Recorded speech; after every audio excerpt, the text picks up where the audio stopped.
the most famous residence in the world, Pennsylvania Avenue, the home of Barack Obama, and once housed Abraham Lincoln, whose memorial head coach Kalani Sitake took his Cougars to visit yesterday in advance of a big game over from Provo. The Cougars will face West Virginia out of the Big 12.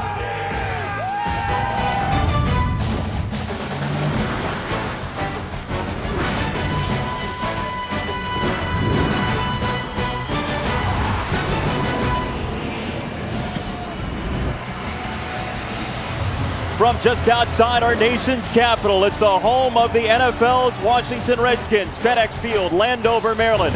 West Virginia still unbeaten, ready to tangle with 1-2 BYU over from Utah.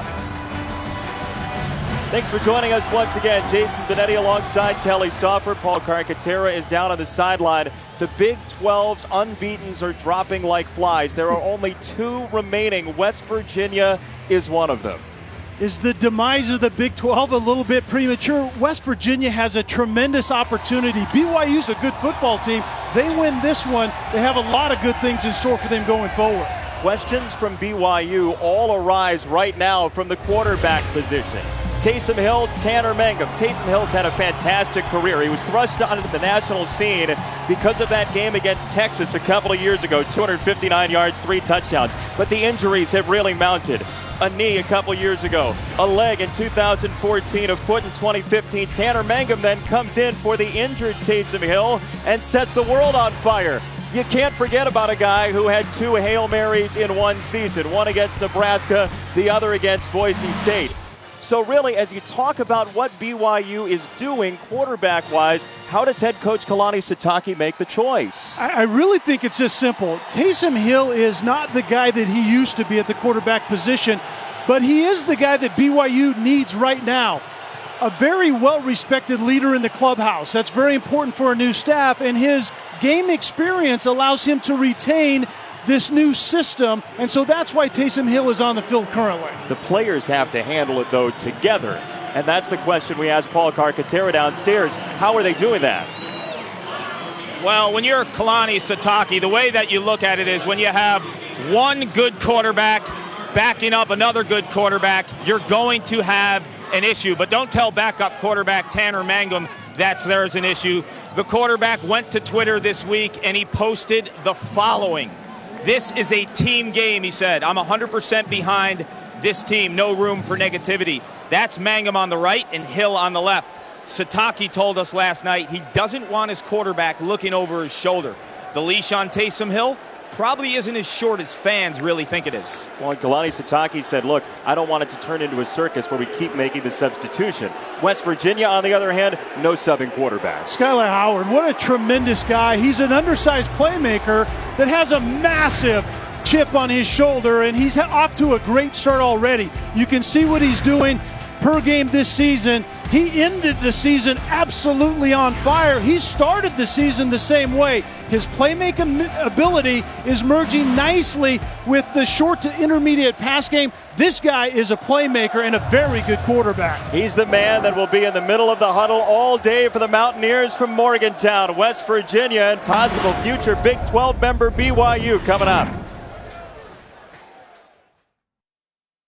Golden Corral's 7-day shrimp extravaganza featuring new garlic parmesan shrimp skewers, peel and eat shrimp, and Southwest grilled shrimp. Dinner's an incredible value, only $13.99. During the week, enjoy shrimp Creole, shrimp tacos, and more, just $11.99. Only at Golden Corral.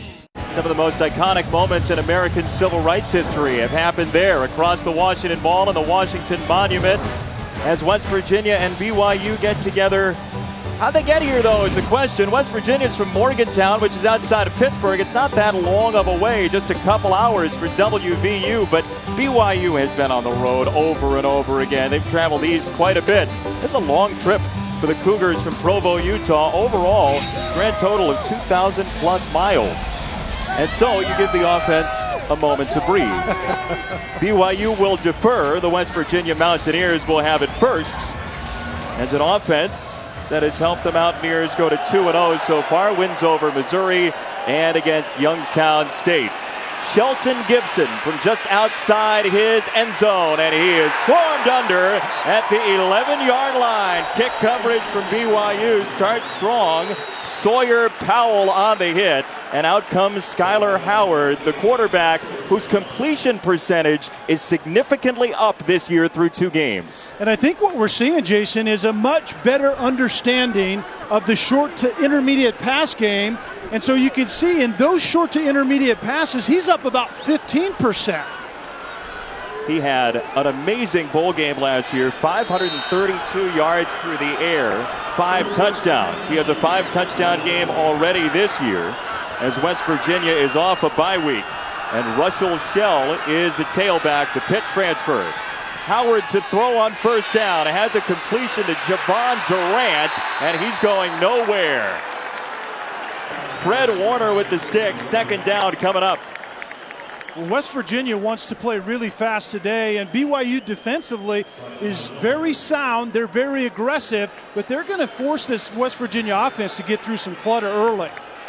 West Virginia, a team that's been more pass-heavy than run-heavy in terms of play decision, goes with Shell on second down, and this is a very stout BYU defense, 31st in scoring defense in the country. And that's exactly why West Virginia wants to go fast, but they want to accentuate their speed out in space.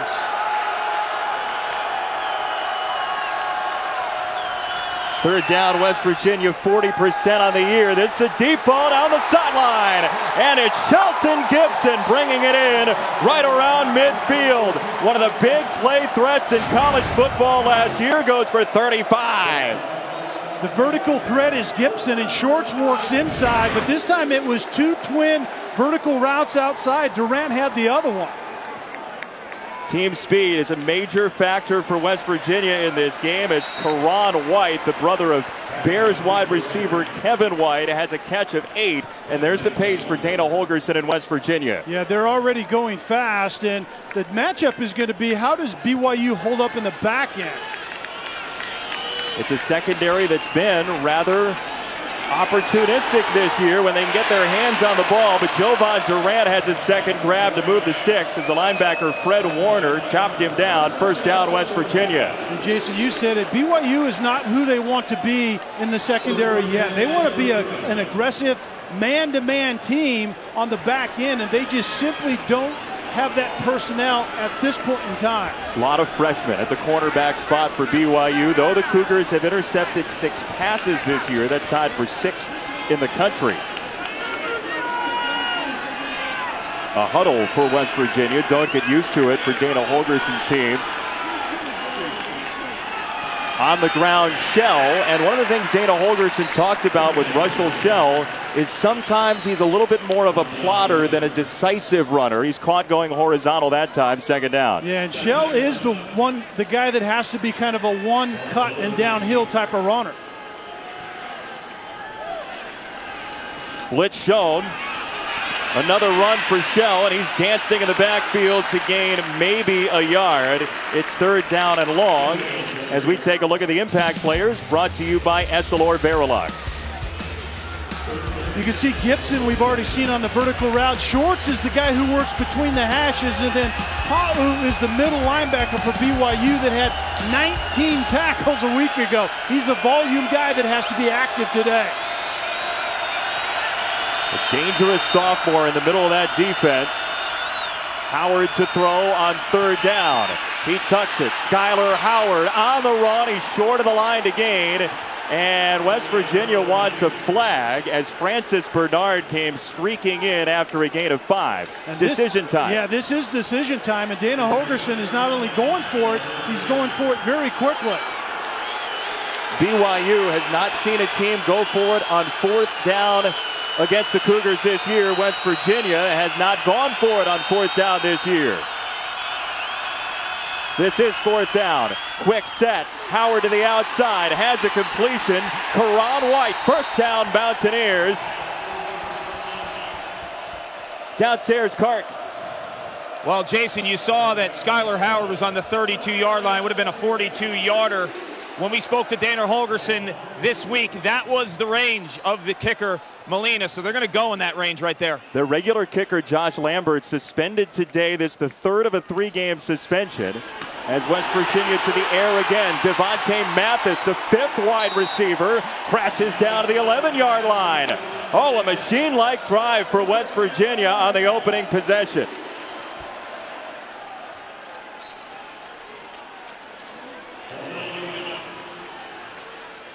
Play number 11 for Skylar Howard, who had no FBS offers when he was first coming out of high school.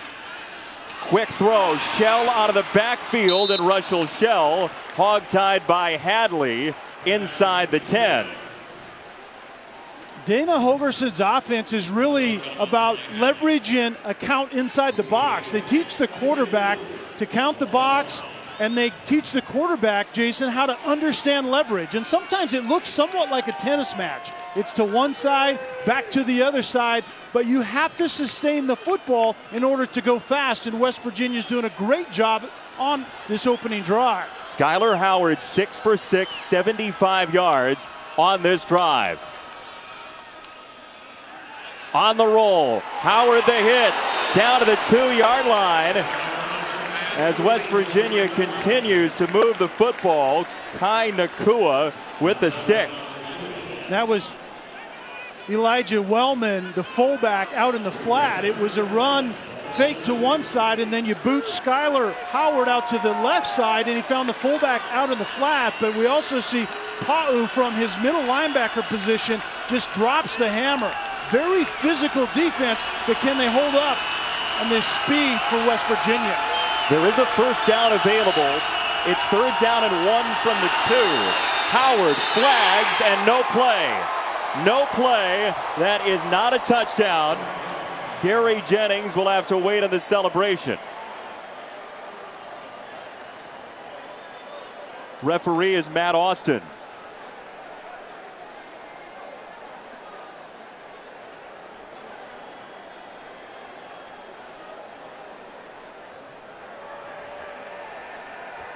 Prior to the snap, offside, defense number 13.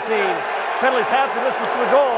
That penalty brings up the first down. So that is a first down. They do get the yard. West Virginia, if it had the choice, would trade it. BYU is wanting to get after them right up the A-gap, and that's where I think the experience with Skylar Howard shows up, because he used the snap count to his advantage, and you can see the effect that it had on BYU defensively. Shell in the backfield, 1st and goal, West Virginia. Howard on the run, pushes in for a Mountaineer touchdown. There is a flag down. We'll check the marker.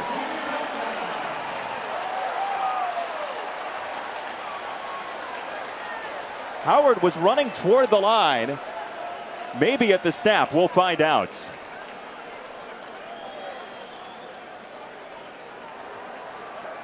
Illegal formation on the offense. More than 4 players in the backfield. 5-yard penalty. Repeat first down. Yeah, typically that just means a receiver that doesn't really have anything to do with the play was not on the line of scrimmage like he should have been. But Howard, you're right. He did the right thing. He went from the shotgun snap up into the line and took the snap under center. And just too many guys in the backfield. So move it back to outside the 5-yard line for West Virginia. 1st and goal once again, opening play of this game. On the ground, Shell picking his way. Touchdown! The Pitt transfer, Russell Shell, is in for the opening score. Shell is the physical runner in that run game for West Virginia, but he's also the experienced, patient runner, and that was a patient run. He just presses the line of scrimmage, he lets the play develop. There's the softness, and he gets in the end zone. That was good stuff by Shell.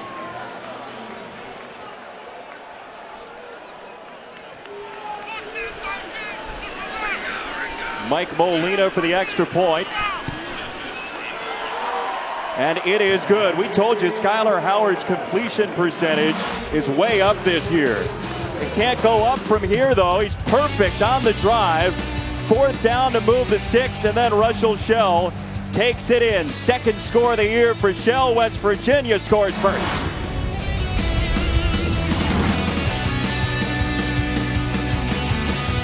Golden Corral's 7-day shrimp extravaganza featuring new garlic parmesan shrimp skewers. Peel and eat shrimp and Southwest grilled shrimp. Dinner's an incredible value, only $13.99. During the week, enjoy shrimp creole, shrimp tacos, and more, just $11.99. Only at Golden Corral. ESPN College Football, brought to you by Essilor. Better sight, better life. Mountaineers fans can tailgate. If you've been to Morgantown, you know that. They've brought it here to FedEx Field in Landover, Maryland. A lot to celebrate on that opening drive for Dana Holgerson's crew, trying to get to 3-0. They converted a 4th and 5 from the 32-yard line. Skylar Howard goes 8 for 8 on the drive. And all things are sunny for the West Virginia Mountaineers. BYU touches it for the first time. Aleva Hifo, the freshman, is stonewalled at the 22-yard line, and Taysom Hill is the quarterback. He's 26 years old. They've called him the Thor-terback. Because of his size, the touchdown and interception ratio isn't exactly where you'd like it to be, especially this year, 2 and 4. Yeah, and that's where he has to improve, obviously. The new system that he's playing in with Ty Detmer, a very good quarterback in his own right, has him in a system where he's going to be in the pocket a lot. He's going to have to read and diagnose and throw accurately, and he's going to have to improve on those numbers right there. 68 for 116 for the year for Taysom Hill, and he hands it off to Jamal Williams on his first carry. Boy, did he rev the engine and stick his nose out to the 32, very close to the first down marker. He gets 10 and does get a first down. Well, Ty Detmer told us that they got away from the running game too quickly a week ago. They're going to stick with it today, and that's a good example of it. Jamal Williams is an absolute horse running the football. 6'2", 220. He's a pounder, and that's who BYU wants to be offensively, a physical downhill run team. A senior out of Fontana, California, who took the year off last year for personal reasons and is back this season. Taysom Hill swings it out for Nick Kurtz, and not much there, just a couple of yards as Kaiser White decked him out of bounds. If BYU's pass game is going to typically come off of the things that happen in the run game.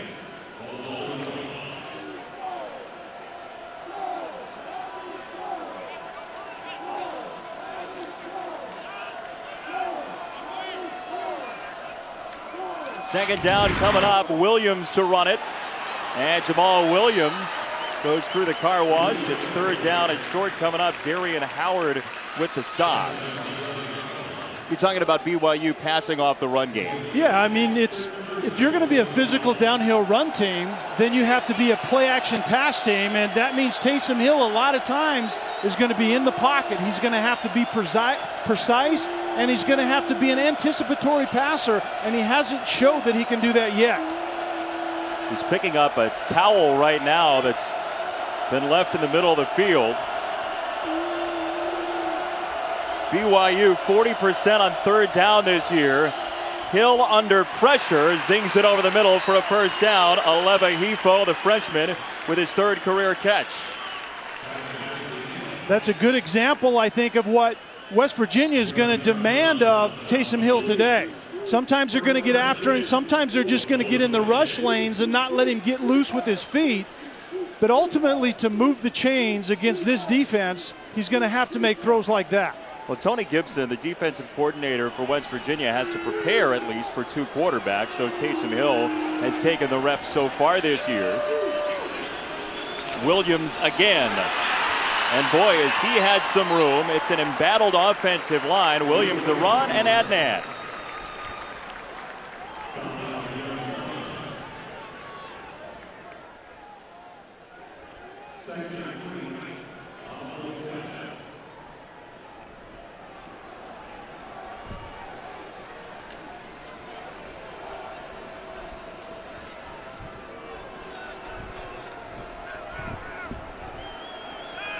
Chris Cotter, thank you. Appreciate that.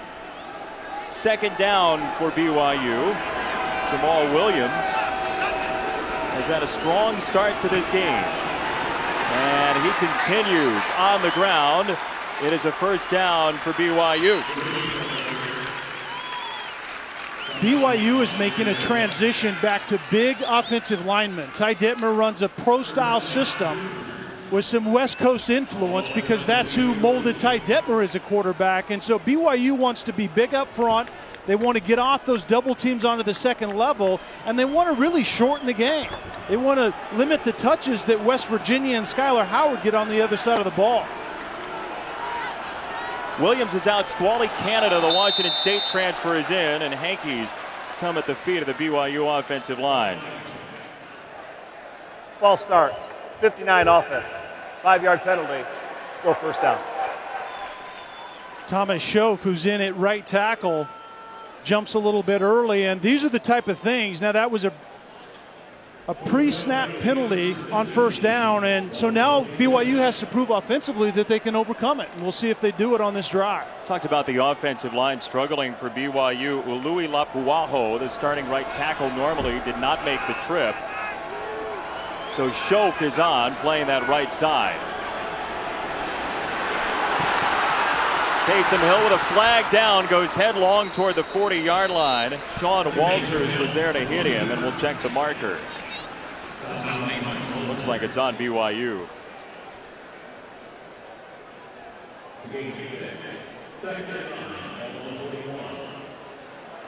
Illegal formation on the offense, number 80.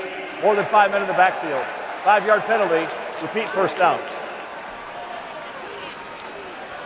Kalani Sitake is in his first year. He's the first FBS head coach from Tonga. He only lived there for a couple weeks early on in his life. But very proud of his Tongan heritage, and a guy who's loyal to his starting quarterback, Taysom Hill, for a lot of reasons.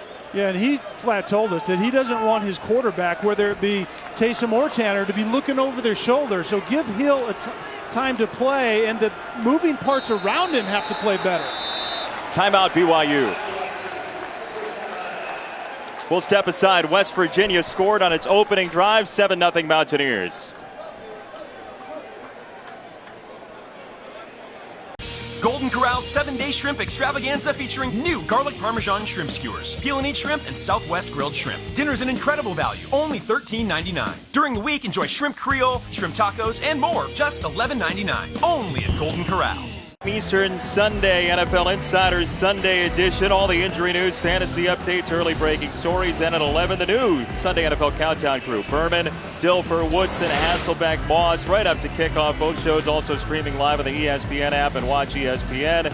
Carson Wentz has some good company through a couple games in 2016. Nice. How about that? Look at that crew. That's a pretty good group right there. 4 highly thought of quarterbacks. Eddie really likes that, doesn't he? Highly thought of quarterbacks. That's right. Especially in our circles. That. Strike up the band for Kelly Stauffer. Right. BYU out of the timeout has first down and 20. Taysom Hill off of play action. Feet were moving. He still zips it in there and has the penalty yardage back to Colby Pearson. Antonio Crawford knocked him down, and BYU not terribly well equipped for first or anything in long. No, and this drive kind of was a disaster. That last few plays, a false start, illegal formation, and then they had to burn a timeout. But that's a good way to overcome it right there. A good job of sorting out the route and the coverage by Taysom Hill.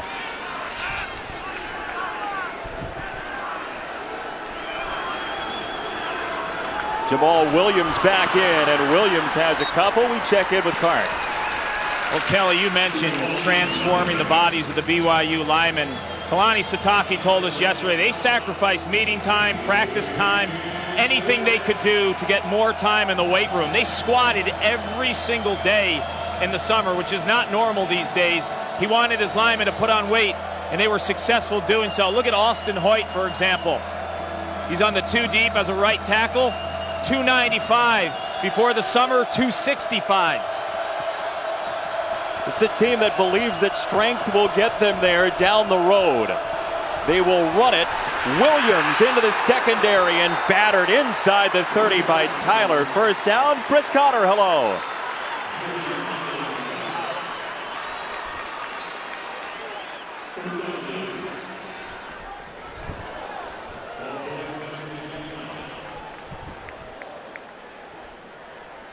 Yeah, Chris, Reese Davis refers to those guys as the unicorn of football. A dying breed, there's no doubt. We see a couple of fullbacks in this game, as a matter of fact. BYU wants to go that direction down the line behind offensive coordinator Ty Detmer. Williams breaks it to the outside and has the 25-yard line. It's second down. Tyler with another stop, and our impact players. Well, Jamal Williams is supposed to be the cornerstone of what BYU wants to go to, a physical downhill type of run game, and we've already seen that today. And yes, with LG Brown, a fullback in front of him, and then Noble Wachaku is the end pressure guy, second in the conference a year ago in sacks, and they need him to show up here today. West Virginia only one sack this year. 2nd and 7 for Taysom Hill with time down the sideline, out of bounds.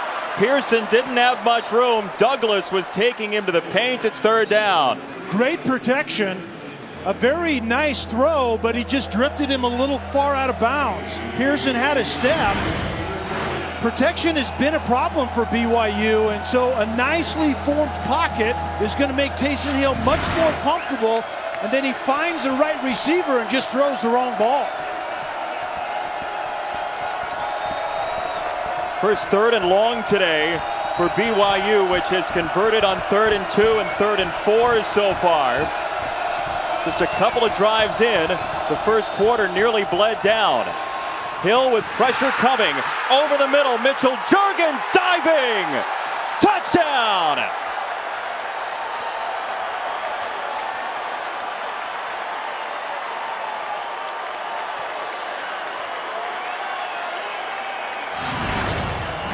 There were so many good things on this drive offensively for BYU. Taysom Hill actually starts to the left side of the field and then comes back to the right, senses the pressure, keeps his feet intact, and then Mitchell Juergens, I believe, gets that all the way into the end zone. Extra point for Rhett Almond is good, and BYU has its first touchdown of the season in the first quarter. 7-7 BYU, West Virginia.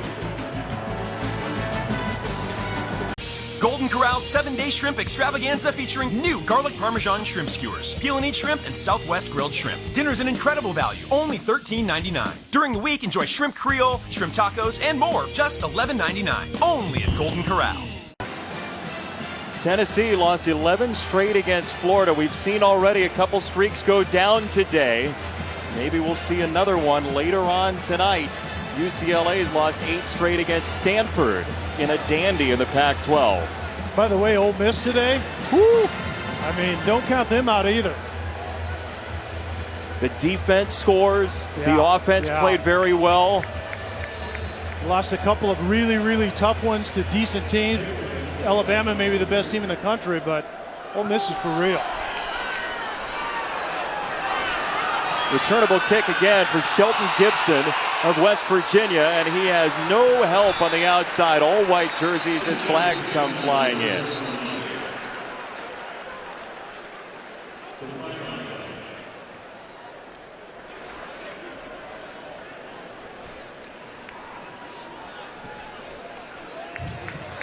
During the return, holding number 14 of the receiving team.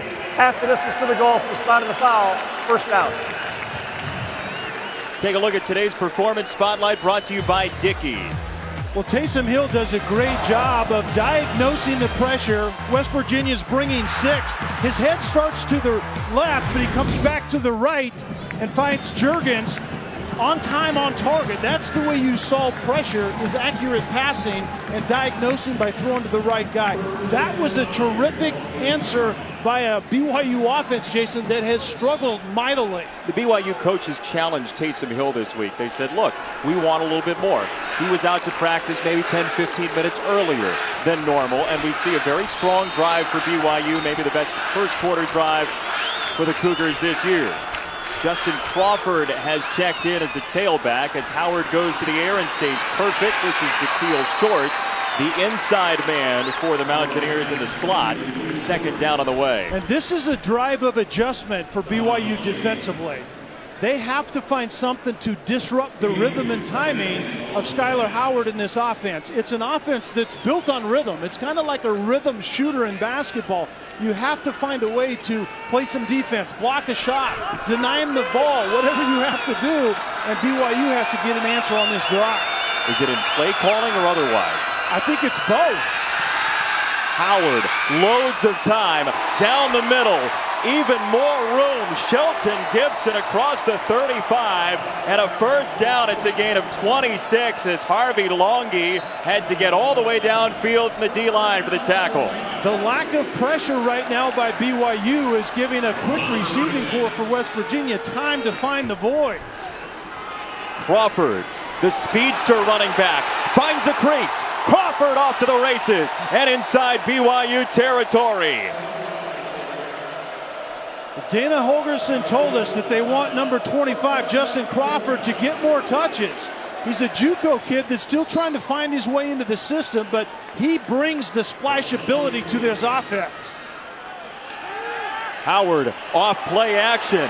This is a dangerous ball and it's incomplete. Looking for Karan White. Michael Davis, the defensive back, was closest to it. And Davis has that senior experience on the back end. He's one of the only experienced guys back there, especially at the corner position. And he was matched up that time on White, who tried a kind of a stop and go double move. It was a deeper double move, but he didn't get Michael Davis, the wily vet, on the back end to bite.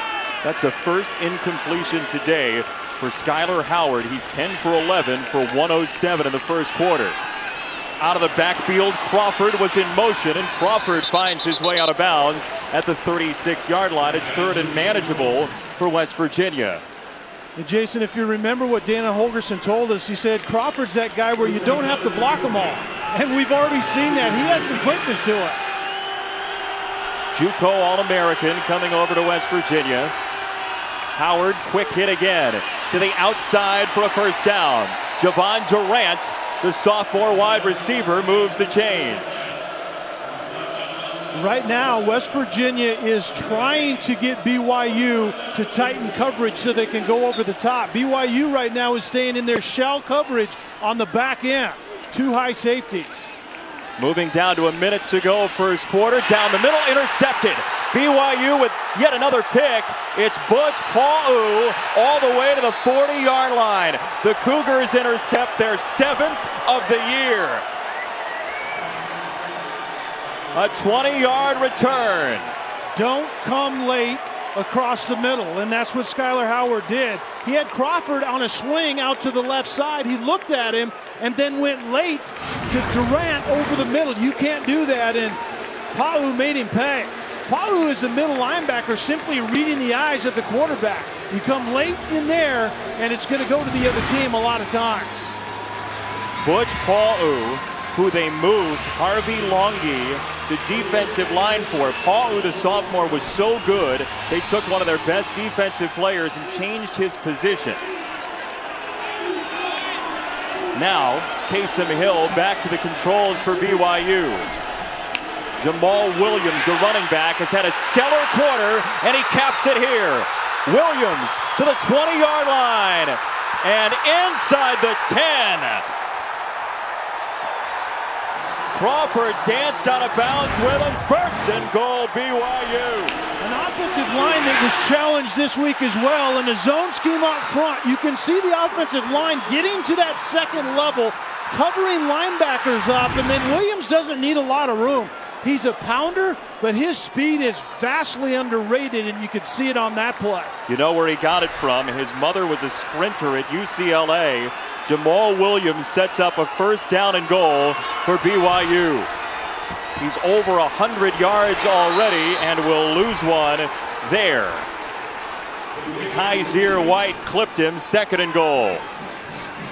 Kaiser White off the edge made an offensive lineman pay for a wrong move. He shot inside and just blew that play up before it could get started, but a great sign if you're a BYU fan, is the fact that that run game is front and center thus far when BYU has had the football. That sets the table for everything they want to do. And that'll do it for quarter number one. First 3 games this year, 126 yards on the average on the ground for BYU. Already Williams over 100. West Virginia got on the board first, but BYU responded in kind. We're deadlocked at 7 just off our nation's capital. Golden Corral's 7-day shrimp extravaganza featuring new garlic parmesan shrimp skewers, peel and eat shrimp, and Southwest grilled shrimp. Dinner's an incredible value, only $13.99. During the week, enjoy shrimp Creole, shrimp tacos, and more, just $11.99. Only at Golden Corral. The Smithsonian Institution's fantastic to go through, and a new one opened just today. The Smithsonian, dedicated to African American history. The first ever museum dedicated to African American history, sponsored by our nation, opened today just outside of where we are. BYU driving against West Virginia to open quarter number 2. Taysom Hill on the roll, slams on the brakes and zips it wide. It's 3rd and goal coming up for the Cougars. Not a bad decision. Out of the run game, we've already seen Jamal Williams play an integral part of what BYU is doing today and wants to do the rest of the year. Play action off of that and boot Taysom Hill into really what is his strength, getting outside, but you have to make good decisions right here in the red zone. BYU 7 red zone trips this year, 7 scores. 4 have been touchdowns, 3 have been field goals. That was entering play today.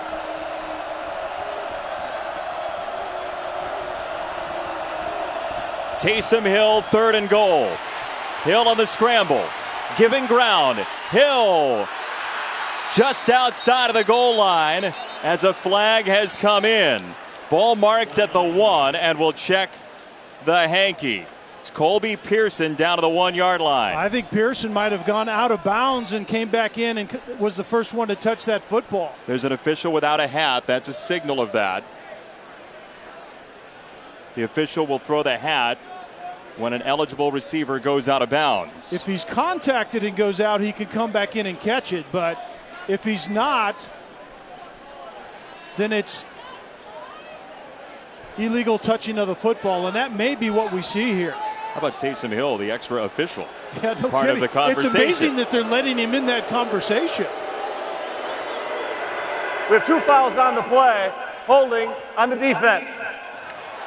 Illegal touching on the offense. Receiver went out of bounds and was the first to touch the pass. Those fouls offset. It'll be 3rd down. They'll replay the down.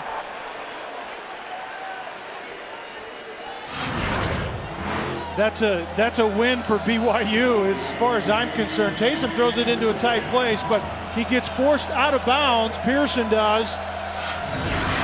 Actually, they didn't call him forced out, or it wouldn't have been illegal touching, but I thought he got forced out right there. There's some Spartan and Cornhusker fans still debating that. Yeah, no doubt. And that is the standard. If he's forced out, he can come back in and touch it. We'll redo 3rd down and goal. Taysom Hill, near side, batted around, incomplete. Pearson was jostling with Antonio Crawford, and it's kick time for BYU, we think. Hill got away with one there. Crawford had tight coverage on Pearson and actually made a better play on the ball than Pearson did. Taysom Hill is very fortunate Antonio Crawford isn't running into the end zone about now. So it's up to Rhett Almond, who's regained his spot as the starting kicker with an injury to the freshman Jake Oldroyd. Almond was the opening starter this year and mishit a couple.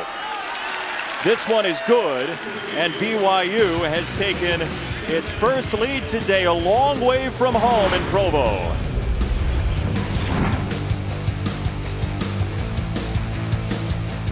Golden Corral's 7-day shrimp extravaganza featuring new garlic parmesan shrimp skewers, peel and eat shrimp, and Southwest grilled shrimp. Dinner's an incredible value, only $13.99. During the week, enjoy shrimp Creole, shrimp tacos, and more, just $11.99. Only at Golden Corral. Well, Brian Kelly was very clear this week. He said we need to coach better. Who that was referring to specifically, maybe everybody, maybe one guy in particular, but that's not a score he's going to be happy with right now. No doubt about it. But sometimes saying we have to coach better is also cracking the whip on your players. You know, it's the same kind of thing. It's kind of reverse psychology on children.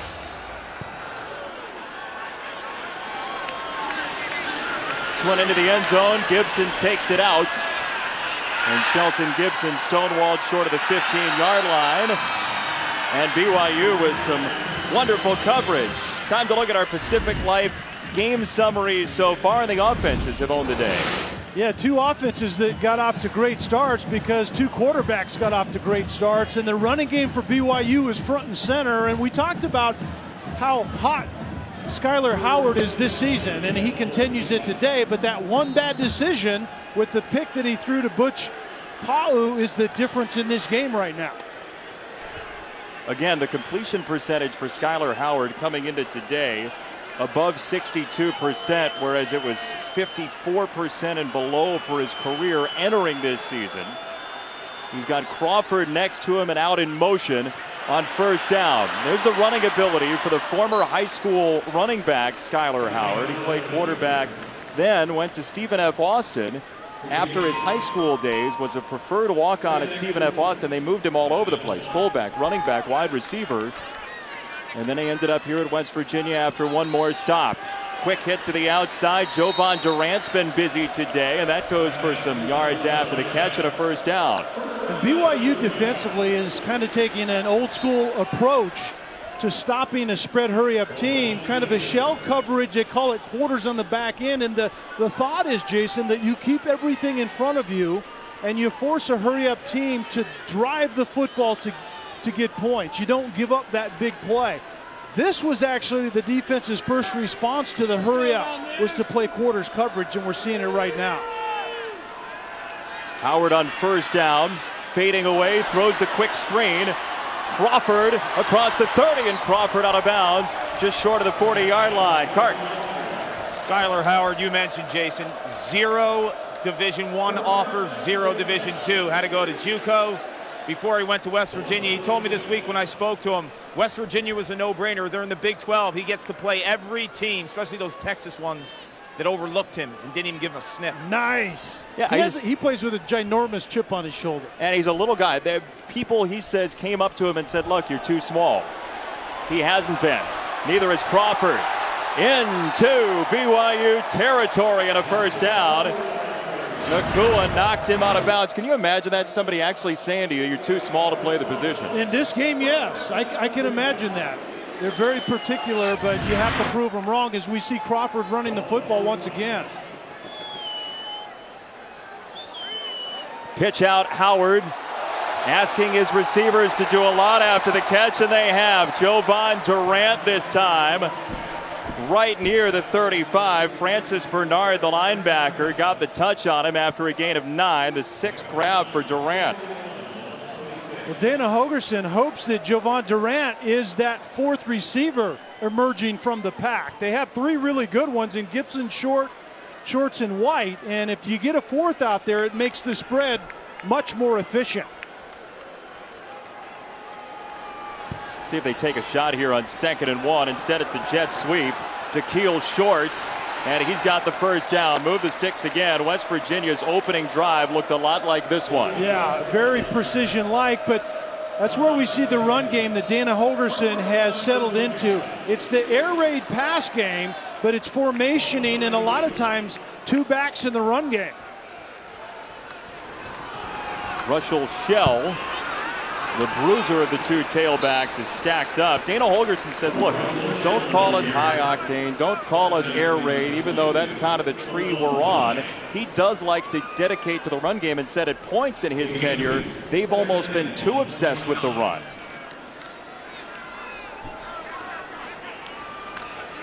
Howard off play action. It's a high ball, and it's caught by White. One of the 3 brothers White to come through West Virginia. It goes for a first down in the arms of Hadley. Karan White climbs the ladder and snatches this ball at the high point. That was tremendous. It was on target to be airmailed, and White comes down with it. Shell on first down.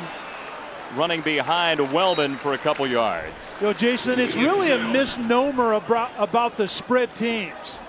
It's not really spread it to run it or spread it to throw it. It's a spread it to count the numbers and do whatever the defense allows you to do. And Dana Holgorsen has gotten much better at that lately here in this offense at West Virginia. What's the change? I think it's just the mentality and the ability up front. Their offensive line has gotten much better in the run game. They're much better in pass protection, but I've covered him before in the past where he's been really frustrated with not being able to take advantage of favorable run boxes. 2nd down and 7 for Howard.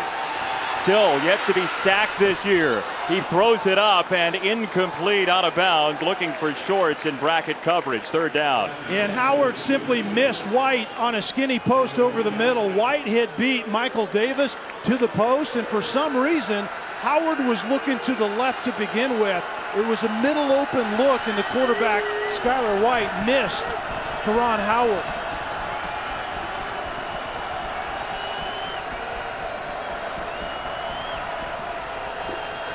Play clock ticking down. 3rd and 7, West Virginia. Howard dancing in the pocket.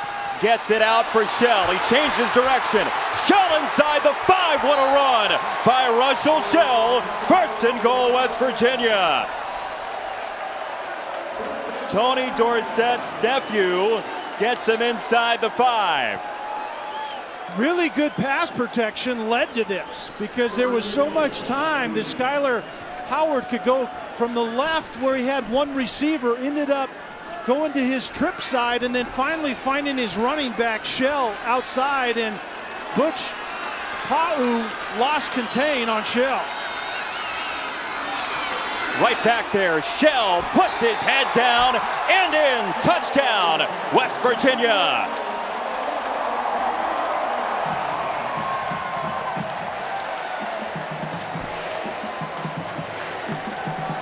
Second score for Shell. Well, just when I thought that BYU had some answers defensively, West Virginia gets hot once again. That rhythm that they lost in the prior drive on that pick, the interception that Skylar Howard threw, they found it on this drive, and it was a missed tackle by the same defender for BYU, Butch Pa'u, that gave up that big run by Shell. Molina on for the extra point. Shell, related to Tony Dorsett, started his career at Pitt. He even played in high school at Hopewell, where the stadium is called Tony Dorsett Stadium. He's out of the shadow of Uncle Tony and into the end zone twice today. West Virginia leads again. Golden Corral's 7-day shrimp extravaganza featuring new garlic parmesan shrimp skewers. Peel and eat shrimp and Southwest grilled shrimp. Dinner's an incredible value, only $13.99. During the week, enjoy shrimp creole, shrimp tacos, and more, just $11.99. Only at Golden Corral. ESPN College Football, brought to you by Infinity, Empower the Drive, and Dr. Pepper. It's a college football tradition.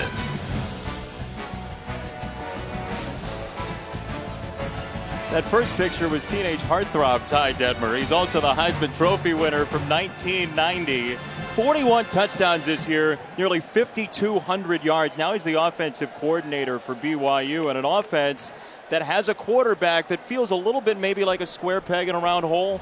Yeah, I think Taysom Hill was recruited to run a spread hurry-up under Bronco Mendenhall and offensive coordinator Robert Anai, and now they're going kind of back to the future. BYU X's and O's again, Lavelle Edwards and Norm Chow. And that's what Ty Detmer is in charge of, making that transition with a quarterback that may be better at doing other things. And that's a troubling kickoff for West Virginia. We'll check the marker. We believe we know what it is. Free kick out of bounds, 48 of the kicking team. Ball to be spotted at the 35, first down. Well, the BYU offense last season put up some gaudy numbers, whether it be Taysom Hill early in the year or Tanner Mangum later on in the season. What does it need to do to get back there? Well, I think it's all about Taysom Hill getting more comfortable in the pocket pass game. But let's be honest, the quarterback is almost always as good as the people around him. And he has receivers that were recruited in a different system as well. And offensive linemen, as Clark told us, that were streamlined to play fast, and now they're putting on 30 pounds. And so it's a transition holistically, and the quarterback is right in the middle of it. Williams has had a strong first half. He hits the pile there. And let's be clear, Ty Detmer said, look, the reports of us talking about making a change at halftime last week at quarterback were a little bit exaggerated. We talked about essentially that Taysom Hill could do a lot of different things, sure, but everything was kind of crumbling around him. Let's attack that first. And what Ty told us is that we abandoned the run game. Well, that's the best friend of a quarterback that's learning a new system. Give it to a big running back behind a massive offensive line and let him move the chains. And that's what we're seeing more today than we've seen all year out of this offense. 26-year-old Taysom Hill, 3 very difficult injuries in his career as that goes to Aleva Hifo. He gets drilled right at the 40-yard line by Maurice Fleming, and it's 3rd down. And this is money down. This is where Taysom Hill most likely is going to be forced to stay in the pocket, maybe pressure, and he's going to have to read, diagnose, and get to the right guy on time. You know, 3rd and 5 is where a pocket passer has to make hay. We'll see if Taysom Hill and BYU can do it right here. West Virginia, 27 straight games holding the opponent under 50% on 3rd down. BYU is 3 for 4 today. Hill to throw. Pocket holds up, and Hill has himself a first down to Hifo one more time. The freshman getting integrated into this offense. And beautiful all the way around. Hifo was the guy setting in the zone in the middle, and the ball comes out on time, and there was protection, and the quarterback Hill found the right guy. Really good protection, a prototypical pocket, and then the ball comes out to the right guy in the right place. There was a vertical route outside creates a void right there on the numbers, and that's what had to work, and it worked well, and the chains moved once again. Play action for Hill.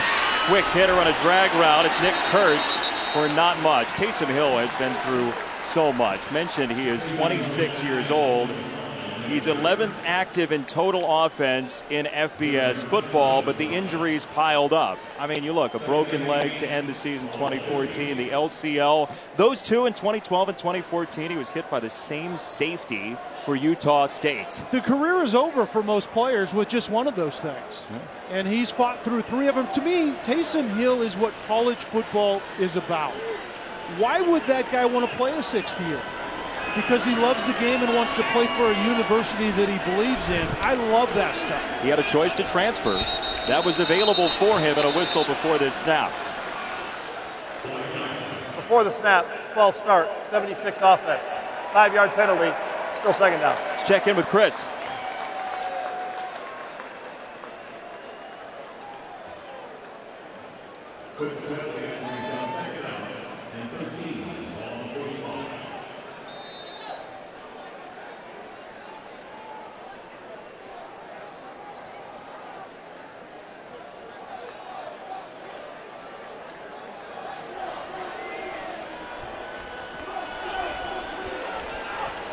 Florida, the best scoring defense in the country coming into today as Taysom Hill tucks it and gets across midfield. You saw that he was the high school player of the year in 2008. He was in the same recruiting class as A.J. Green and Julio Jones. That's amazing. Brock Osweiler was a quarterback that is now similar age, that is now like into his 2nd contract in the NFL. That's what we're talking about. 26-year-old that has to learn to make plays on 3rd and 8 to move his offense here this afternoon. Moving down to 6 minutes, 2nd quarter. Got to have the 42 for a first down. Hill had it tipped and batted again, incomplete. Maurice Fleming got the 2nd piece of it, and it's punt time for BYU. I think David Long, the weak outside linebacker, got the 1st piece of it, but I think if you're BYU, you have to be encouraged because the protection has been much better than it has all year, and Taysom Hill is doing next level stuff in the pocket. He's starting to one side, reading through his progression, getting to the open guy, and that time someone simply got in the throwing line. Were you seeing that on tape the first couple weeks? No, absolutely not. He was staring down receivers and throwing into coverage plenty.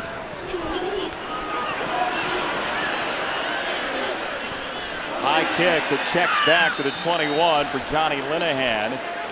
14-10 West Virginia, just outside of D.C. Some wonderful historical places, including the Iwo Jima Memorial. Golden Corral's 7-day shrimp extravaganza featuring new garlic parmesan shrimp skewers, peel and eat shrimp, and Southwest grilled shrimp. Dinner's an incredible value, only $13.99. During the week, enjoy shrimp Creole, shrimp tacos, and more, just $11.99. Only at Golden Corral. Tonight after Arkansas and Texas A&M, Sports Center at night with Scott Van Pelt. Busy day, and SVP will do it his way. Sports news and highlights. Sports Center with SVP after college football on ESPN. Also streaming live on the ESPN app and watch ESPN. Kark, what do you have? Well, Jason, right before this offense took the field, he was breaking down everything with Skylar Howard. That's Dana Holgorsen, the head coach. This is his offense, even though he's the head coach. He's got his hands everywhere. So energetic, too. I saw his hat in 3 places, on forward, backwards, and sideways, and then he walked away, slugged a Red Bull. No, he did not. Yes, he did. Why do you think he has so much energy? You need to tell him to say no to caffeine. That dude does not need that. His offense continues to move. I mean, look, the offense goes tempo. The coach might as well go tempo as well, and right? You know what? Skylar Howard is like the mere player of the head coach. I don't know that he's slugging Red Bull on the sideline, but that's the way Skylar Howard plays the game. Just like what Kark just described about his head coach. Crawford out of the backfield. Howard under rare pressure. He gets out of it. Howard tucks it and runs and finds his way out of bounds. Harvey Longy took him toward the sideline, and it's 3rd down. 4 of 5 seasons to a bowl game for Dana Holgorsen. He has West Virginia well positioned. 1 of 2 unbeatens remaining in the Big 12. Baylor is left as well with a game against Oklahoma State later on tonight. I think a really important 3rd and 3 right here for BYU. BYU offensively defensively has to find a way to get off the field. They'll run it, and BYU swarms the run. Nowhere to go for Crawford as Logan Ta'ele, the senior defensive lineman, made the stop. I just have a sense that was an important drive for BYU defensively. I thought they had made a nice adjustment in the game. They're not really pressuring Skylar Howard a lot. They're playing a lot of coverage on the back end, but they didn't tackle very well, and that time they tackled well, and they're going to force a punt. We're going to put out an APB for Billy Kinney. This is our first look at him. The sophomore punter from Morgantown is Garrett Juergens on the return. His brother scored a touchdown earlier, and Garrett up to the 41. BYU will take aim at this 3-3-5 look for West Virginia.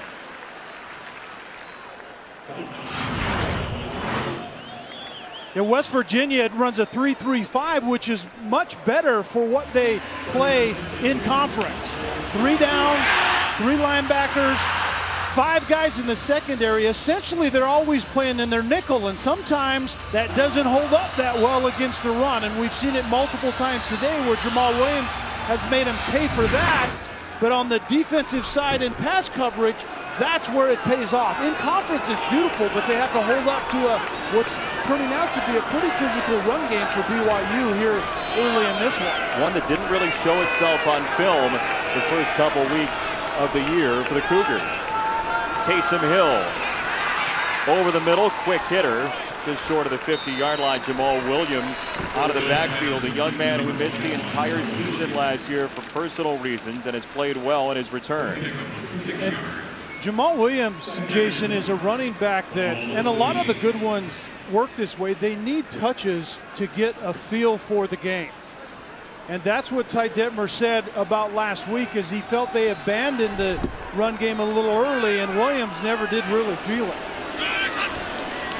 On second down, Williams again pushing the pile just short of the marker. Third down coming up later in prime time.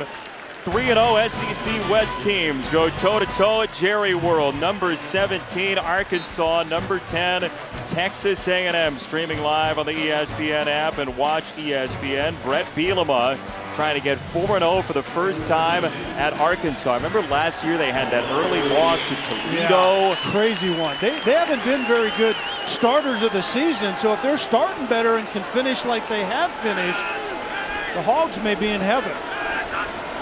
First down for Taysom Hill. He's under pressure and he is sacked. Hill goes down. It's Justin Arndt, who had a wildly effective game against Missouri and trying to bounce back from a couple rough ones here. How about the decision here? West Virginia gets good penetration on this short yardage play, but in the end, Taysom Hill does a nice job of just getting what you can out of it. And that was a good decision once again, but not a whole lot there. Some rough plays for Arndt 2 weeks ago before the bye. West Virginia didn't have its best defense out there for Youngstown State as they rush Hill again. It is intercepted. Picked off by West Virginia's Rasul Douglas, and he is gone.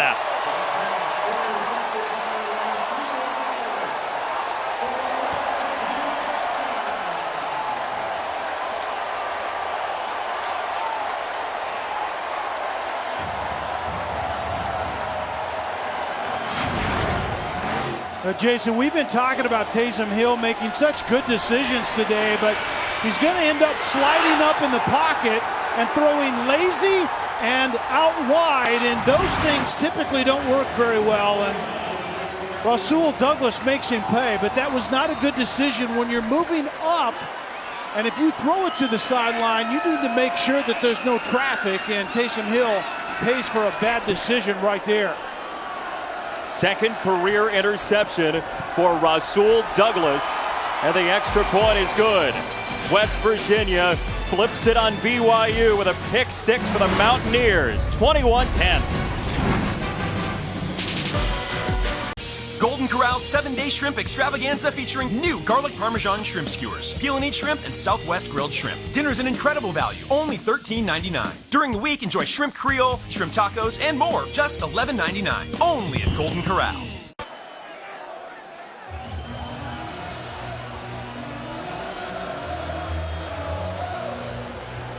Taco Bell is a proud partner of college football's playoff, and Taysom Hill has livened up that student section. Be on the lookout for Taco Bell's student section and playoff. Passionate fans like these at games all season long. Taco Bell, a proud partner of college football playoff. Well, when West Virginia can get points from their defense, in addition to with the rhythm that their offense has played in at times today, this may be a Big 12 team that has something to say before this season ends. West Virginia off only its third takeaway of the year. Scores point number 21. Aleva Hifo from the goal line. Hifo, a big return. Aleva Hifo, the freshman, into West Virginia territory. Chris Cotter in the studio.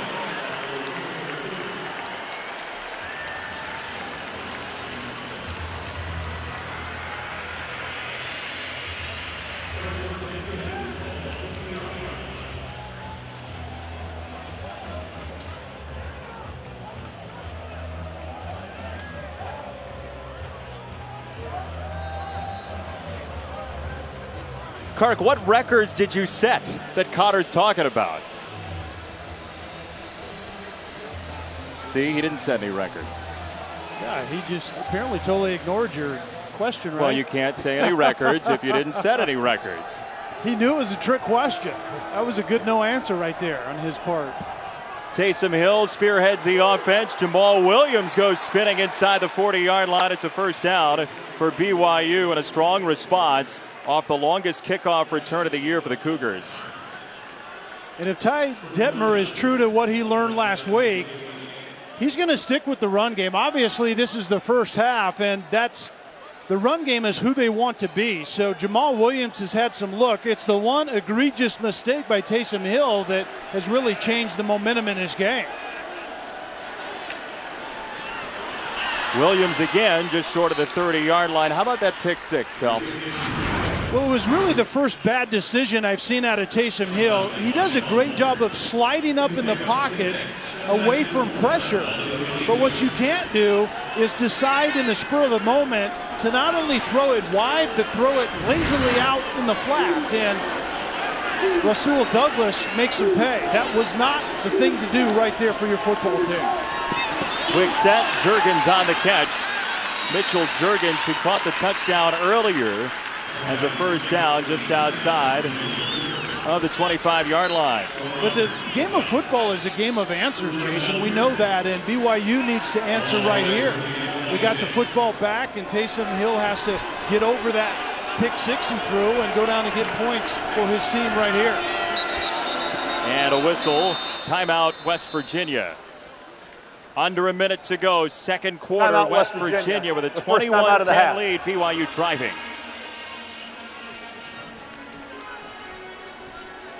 Golden Corral's 7-day shrimp extravaganza featuring new garlic parmesan shrimp skewers, peel and eat shrimp, and Southwest grilled shrimp. Dinner's an incredible value, only $13.99. During the week, enjoy shrimp Creole, shrimp tacos, and more, just $11.99. Only at Golden Corral. Week 3 Monday Night Football, to the Superdome we go. Matt Ryan and the Falcons, Drew Brees and the Saints, 8:15 p.m. Eastern. It's the 10-year anniversary of that amazing game post-Katrina. Steve Gleason had the block punt, a memorable game for Saints fans. Coverage begins with Monday Night Countdown, served by Applebee's at 6. Watch ESPN. You can stream it all, even with the debate going on at the same time. Eyes will be on that here in our nation's capital. BYU has a first down driving for the 26-yard line of West Virginia. Taysom Hill takes it straight up the gut, and that's some of the stuff we've not seen under Ty Detmer, the design runs. 2 timeouts remaining for the Cougars, now down to 1 with that one.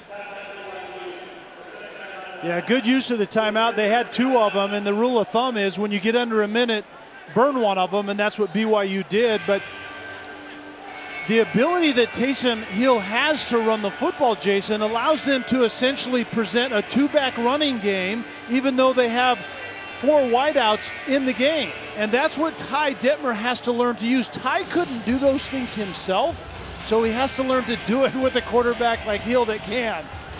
Ty had a nice NFL career, but there are certain things that he could do. And that was not one of them. Taysom Hill, we told you about the 2 quarterbacks off the top. Your assessment of how he's played in the first half? I think outside of that really bad decision, I have really been impressed with the jump he's made with his pocket presence, going through progressions. But you know what helps that? Pass protection. They can talk all they want about the quarterback, and the fans are the ones that do that. The coaches didn't do that with us. They said the people around him have to play better. You know who's playing really well today? BYU's offensive line. 67 yards for Taysom Hill. BYU down 11. A field goal certainly would help. Would love the end zone if you're the Cougars, as that one's behind the intended target, Juergens, and it's 3rd down. What West Virginia has changed to a little bit on the back end is they're playing kind of man-zone combinations, which puts the burden on the quarterback, Taysom Hill, to find the guy. Is it zone where my receiver's sitting down, or is it man where my receiver's going to run through that void? That's difficult sometimes if you're not on the same page as your receivers, as we saw on that play. Under a minute to go, first half. BYU will get the ball after halftime. Taysom Hill gets out of the pocket, eludes the rush. Hill on the run, sees the marker. Taysom Hill lost the ball. It's on the deck just outside of the 10, and we'll see who came up with it. It looked like Colby Pearson flopped on it, and he did. Well, in the meantime, this clock is running, and Taysom Hill needs to get to the line of scrimmage and kill this football. Chains are moving on the first down, 35 seconds to go, first half. You know, Jason, and a timeout, West Virginia, before that spike. West Virginia uses a timeout. Very interesting call. I'm not sure about that. Why would you do that? timeout, West Virginia. I The second don't really timeout of have the a half. quality answer. I mean, 30-second obviously you would timeout. call a timeout if you're not exactly sure what the call is defensively, but it was well before that point. It was apparent BYU was going to kill the football. But that last run by Taysom Hill was exactly where you ask a physical athlete that's playing quarterback to be that guy. That was a good use of it. Good job by Taysom Hill getting out of the pocket when he should, and now he's a big bruising athlete. This is when you use it, but you have to have ball security. It was recovered immediately after the play by Pearson.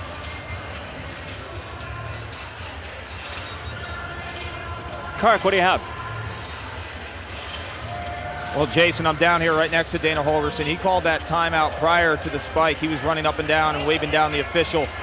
He wanted to get the right personnel. They didn't have the right guys defensively. One of the defensive coaches ran up to him and he called that timeout. Want to save yourself the touchdown with the wrong personnel on the field. Taysom Hill will run it across the 10, Jamal Williams. BYU has a timeout remaining, and Taysom Hill's trying to use it right here. He does. He draws the attention of Matt Austin. The third and final timeout of the half. 25 seconds to go timeout. in quarter number 2.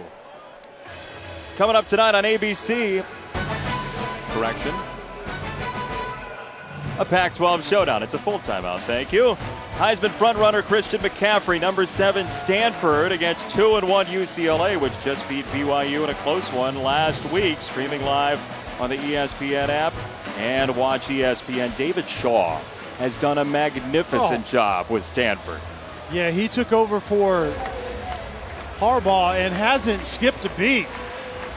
And UCLA, I watched their defense against BYU last week on tape, and they're the real deal as well. I think this is going to be more than just a speed bump for Christian McCaffrey and Stanford offensively.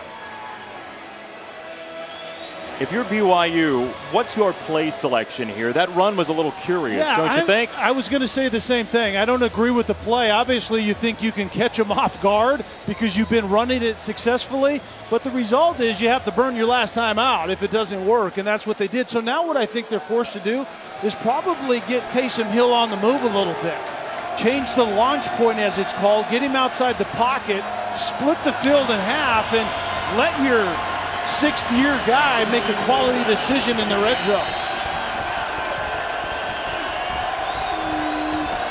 26-year-old Taysom Hill, 2nd and 7 for the BYU quarterback. Hill using all the pocket vertically. Flag down. Hill zings it, incomplete. A little bit too low, and we'll check the marker as he wanted Pearson at the 1.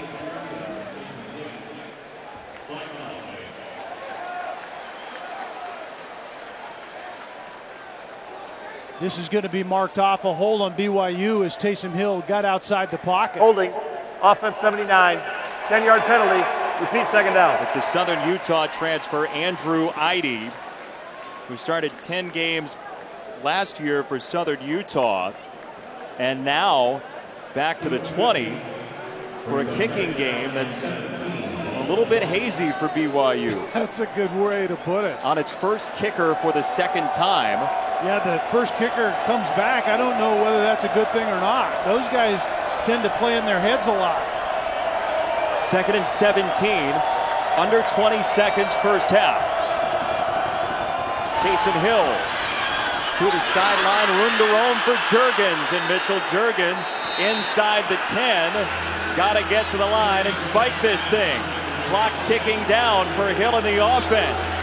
Taysom Hill under center to spike it down. You can't spike the ball, Jason, with less than 3 seconds left. This half is going to be over with. And that's exactly what the signal from Matt Austin is. Wow. Bad decision by Juergens, first of all, not getting out of bounds, and that would have been a no-brainer. One more play into the end zone, but you have to have 3 seconds or more in order to spike it, and that was 2 seconds, even down to 1, before Taysom Hill spiked that football. West Virginia's fleeing the scene. Ty Detmer's standing pat. And boy, that run and timeout sequence at about 30 seconds to go. Previous ruling turns of out the big. clock expiring is under review.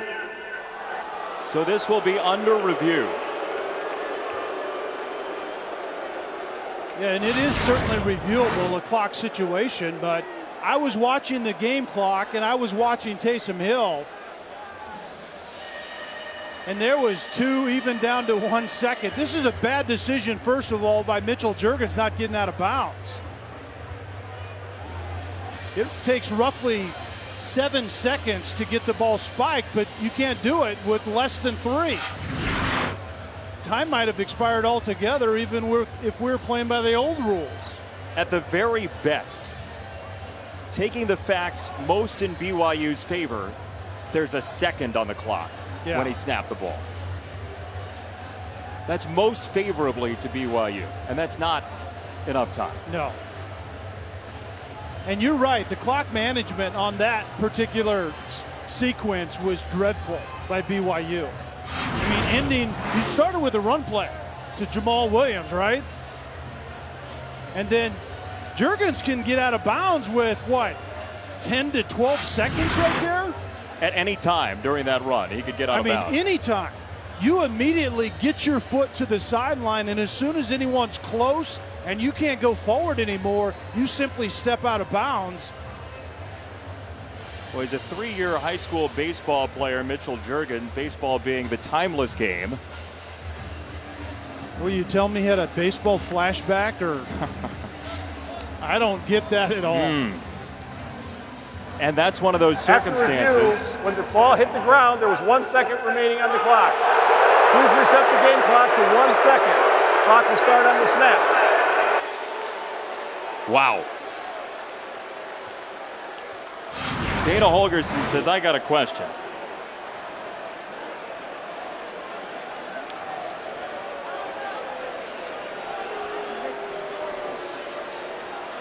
Watch the clock moving down. It's at 1 when the snap comes, and the ball does hit the ground very close to zeros. Kick time for Red Almond, 25 yards away, and it is good. BYU gets the ball out of halftime and trails by 8. Taysom Hill, we talked about Taysom Hill having things go haywire around him. It happened again on that final drive. BYU escapes with 3 and carts with Dana Holgerson. Coach, I saw you addressing the officials after that. What did you have to say? Well, I thought there was 0 time on the clock. I think everybody else thought it too. But, nonetheless, it's a good job by our defense of, not letting them into the end zone. Jamal Williams, their running back, 123 yards in that first half. What's been the biggest challenge stopping him? Well, he's big, and their offensive line is big. I mean, he's been doing that for 4 years now. I mean, he's close to their all-time leading rusher. We got to do a better job against the run. We have done in the past, and we need to do a better job now. What do you need out of your D-line? Yeah, they got to fill gaps. They got to get to the quarterback, and they got to fill gaps in the run game. Thank you, Coach. You got it. Dana Holgerson and Paul Carcaterra up 21-13, your halftime score. Chris Cotter, Jonathan Vilma, the Dave & Buster's halftime report.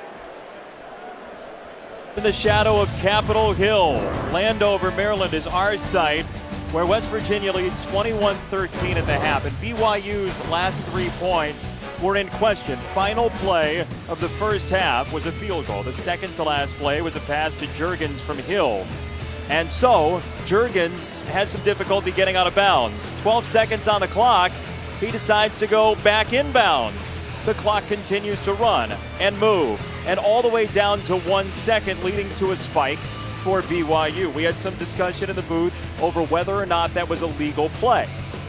Eventually, there's the spike, and Hill gets the field goal for Almond, 21-13. And as we talked to National Officiating Coordinator Rogers Redding, Jason Benetti, Kelly Stauffer, we talked to him, and he said, look, the officials got it right. The rule having to do with 3 seconds on the clock only applies to circumstances in which the play was stopped with the clock. The official then starts the play back up. So because the clock was running, they had a reasonable expectation to spike at any point. Yeah, as long as the clock is running and you have time to spike it, you can do that. Exactly right. The 3 second or more rule has to do when the clock is stopped. And so there wasn't a first down on that play. And so the official had no reason to stop it. It's up to BYU to stop it however they can, and they killed it with maybe a little less than 1 second left. And if you're saying that doesn't sound equitable, right? That doesn't sound fair. Why would the offense get a break when the clock's running and they should be scrambling? The idea is the offense already has a first down and has a chance to take a break. That's the difference. The equity there for the defense is the offense then isn't allowed to spike the ball. That's the purpose of the rule, only applying to situations in which the clock was stopped after a first down. Great use of replay. And a great job by officials doing the right thing on the field. 21-13 your score. BYU will return it to the 25 and then some. And that's a nice return for Matt Hadley all the way across the 40-yard line. Pacific Life game summary. Tale of two quarterbacks. Yeah, and that's the way this game has gone. I think when the quarterbacks have been hot, we saw Skylar Howard on a big play, and then he made a big mistake over the middle, and then we saw Taysom Hill on a big play dissecting the defense on a blitz, but then we saw him on a big mistake as well, and that really is the difference in this game right now as West Virginia up 21-13 as we start this second half. And kind of a dormant special teams for BYU return-wise has livened up today. They had a 50-yard return earlier. This one goes for 40 and starts the offense just short of midfield with Williams downstairs to Carnes. Well, Jason, moments ago, I spoke with Kalani Sitake, the head coach at BYU. He loves his run game. What's not to love about Jamal Williams in that first half? 123 yards on the ground. He plans on pounding that rock relentlessly in this second half. Defensively, though, he's concerned with their inability to line up in time with West Virginia, who's going really fast tempo. Also, expect safety help on the outside with those speed guys from West Virginia when BYU's on D. Well, West Virginia got a lot of whatever it wanted from the speed guys, especially over the middle in that first half. Yeah, and that's going to be a tough matchup all day, but you have to help those guys as best you can, and I think if you start bringing safeties down if you're BYU, you're asking for trouble. What BYU needs to do defensively, quite frankly, in that first half is tackle better. They missed a couple of tackles, and it gave West Virginia some plays, but you also have to run it effectively like BYU is on this drive to begin the second half.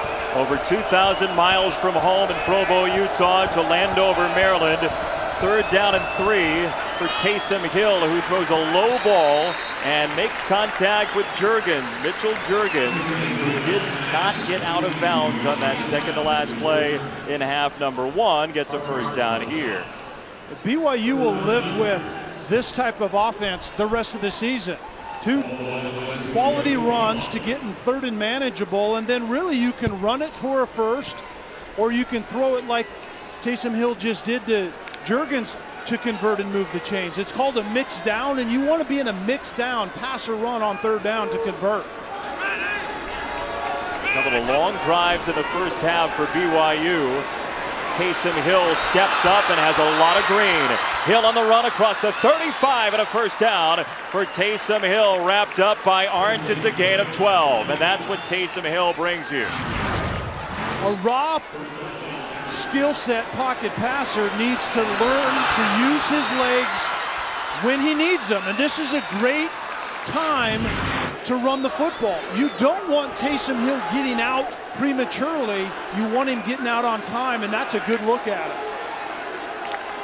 Squally Canada, the backup running back, has checked in. Sophomore transfer out of Washington State. Ball security for number 22. Came into the Las Vegas Bowl last year, fumbled, didn't play again, and down goes Taysom Hill, sacked by Noble Nwachukwu, the redshirt senior, his first sack of the year. And in this 3-3-5 alignment from West Virginia, Nwachukwu is that built-in pressure guy. He comes up inside, and that's another indication that in pass protection that BYU still drops assignments a little bit when they have to communicate and trade things off, and that was a good example of them not doing it effectively.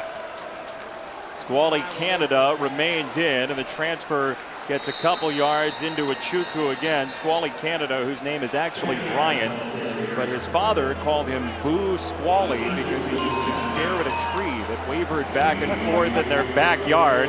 And sadly or not, it stuck as his first name. Well, sadly or not, that sounds like a kind of a sad story to me. I mean, you had nothing better to do as a small child but to stare at foliage. I don't understand that. 3rd down and 11 for BYU. 6 for 9 on 3rd down today. Hill on the run. Hill with loads of room. Taysom Hill hurtling inside the 10-yard line. Oh, that was shades of years ago. There are Longhorn fans having nightmares. Ty Detmer told us that they challenged Taysom Hill this week. We need more out of you, and you need to demand more out of those around you. A gifted athlete learning to be a pocket passer, but he hasn't forgot the dynamic element in running the football. That's a 27-yard run for Taysom Hill to set up the run game in Williams. And Williams is in. Touchdown, BYU.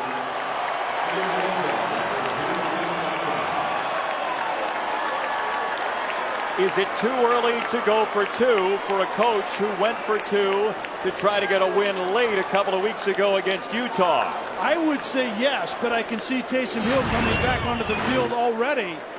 I don't like chasing points this early in the game. There's a lot of football to be played.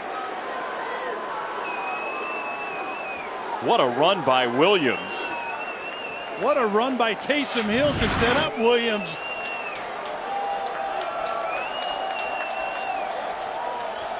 Two-point conversion for the tie for BYU.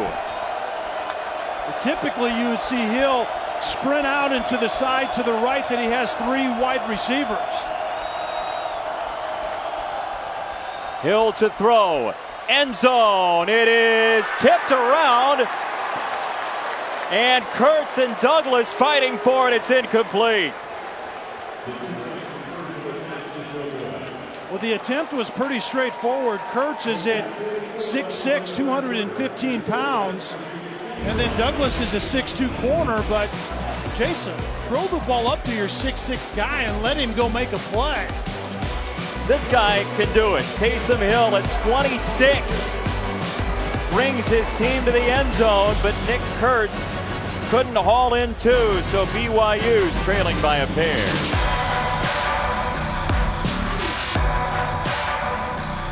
Golden Corral's 7-day shrimp extravaganza featuring new garlic parmesan shrimp skewers. Peel and eat shrimp and Southwest grilled shrimp. Dinner's an incredible value, only $13.99. During the week, enjoy shrimp Creole, shrimp tacos, and more, just $11.99. Only at Golden Corral. Incomplete stands on the 2-point conversion for Kurtz. The ruling confirmed during the break, and Kurtz didn't have control before he hit the out-of-bounds line. And the problem was you put your 6'6" wide receiver out there and you throw a ball that a 5'10" guy can compete with. And Douglas is a very physical corner, number 13. He's 6'2" and was the more physical guy on that play, but you put 6'6" out there for a reason. You have to get the ball out quickly if you're Taysom Hill, and you have to drop it down the corner of the back pylon, and that wasn't executed well. So West Virginia gets it back with the lead. First touch of the second half for the Mountaineers and Shelton Gibson. The big play wide receiver with flags littering the field. He's inside his own 10. Dangerous field position for the Mountaineers.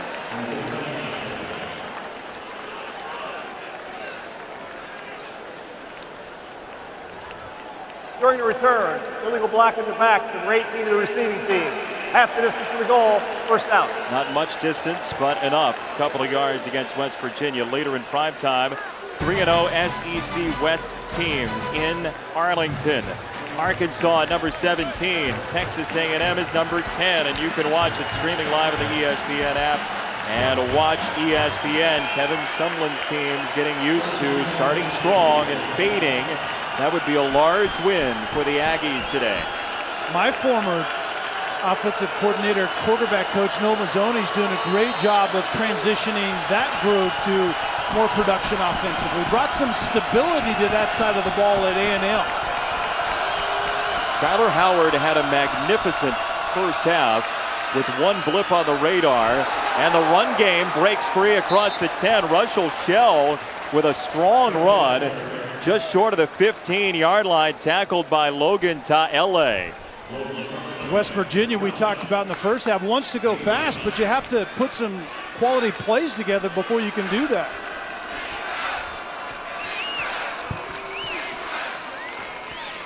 Shell again on 2nd and 1. Threads it through to the 18-yard line. First down for the Mountaineers. This West Virginia team, that opening drive was machine-like for West Virginia. Skylar Howard was perfect on that drive. He did throw one interception in the first half. Your assessment of his first half? I think the first half was good outside of that mistake, but I think he was a little out of rhythm. That first drive that looked like a picture-perfect drive was a good mix of run and pass, and we haven't seen much of that since. Looked like Longy was offside. He got a really strong start as Shell on the run gets clipped by Nakua, and the flag comes in. Let's just put it this way. If Longy was in the Olympics, he would have been disqualified. He got a jump start. Offside, defense number 31, 5-yard penalty, repeat first down. He's a Utah transfer, Harvey Longy, who started there as a defensive end. He then went on a mission for a couple of years, transferred to BYU, wanted to and became the middle linebacker. Now the defensive end again. And that is Longy, and they actually called number 31 Sai Tautu on the field because Longy went over to the sideline. He's hiding over there. Howard over the middle, and White is absolutely blasted, but he keeps his feet. What a play by White as Butch Pa'u met him first and couldn't get him down. White was running a crossing route against the zone coverage, and if the receiver and the quarterback aren't on the same page and the receiver carries you into the next window, in this case Butch Pa'u was there to blow him up. White did a great job of hanging on to that football. Brother of Kevin White, who's now in the NFL, former first-round pick of the Bears a couple of years ago. Howard to throw again, gets it out to Crawford, who put it on the deck. Incomplete, 3rd and 4 coming up. And here's the hit by Pa'u on White. White hangs on, but Pa'u diagnoses the crossing route, and then White got his head around just in time, or that would have been a decleater. Pa'u brings the lumber. White did a great job of securing that football. Crawford stays in after the drop. West Virginia leading by 2 as a 3rd down. 3 rush for BYU. Howard flips it out into the flat and has Crawford for a first down and then some across the 40-yard line. Fred Warner took him down way upfield, and Crawford atones for the drop. Miscommunication defensively for BYU, completely dropped Crawford. Kafusi, the big defensive end, was actually playing a robber in the middle, trying to get in that throwing lane. Howard wanted to launch, now uses Crawford as a blocker and gets tripped up just short of the 50-yard line by Tomasi Laulile. And 2nd down coming up. Skylar Howard, the undersized quarterback, as many said. He actually said to his quarterback coach in high school at one point, "Do you think I'm a Division I quarterback?" He was questioning it enough, at least. What did his high school coach say? He said, "Let's go find you a place to play." It seems like he ended up. Good answer. Yeah, as a walk-on at Stephen F. Austin. As Kennedy McCoy, the freshman tailback, checks in for the first time today. And here is McCoy, who's got game-breaking speed and picks up the first down into BYU territory. Kennedy McCoy, who the coaching staff said they wanted to get more involved this week, has his first carry. Dana Hogerson said that McCoy was a deer in the headlights against Mizzou and actually looked much better in the second game against Youngstown State. Howard, this side. He's got a completion. That's Gary Jennings, the sophomore. And West Virginia continues to move the ball. That's where Skylar Howard is much better since the end of last season when he got hot. That's what he's doing much better. His feet and eyes are tied to his arm, and he throws the ball accurately short. 22 for 26 for the senior out of Fort Worth, Skylar Howard. Play action Howard. Single coverage this side. He goes down the seam and it is incomplete. He was looking for Devontae Mathis and couldn't find him. Tanner Jacobson, the strong safety, number 25, was on the coverage, and it was tremendous coverage. Two verticals outside, middle of the field open, and Jacobson simply ran the route better than the receiver did. You like that shot on second and short? I don't mind it because you can convert here and continue this drive if you run an effective play. McCoy stays in on 3rd and 1. Play number 10 of this drive, and it is on the ground, very close. Depends on the spot.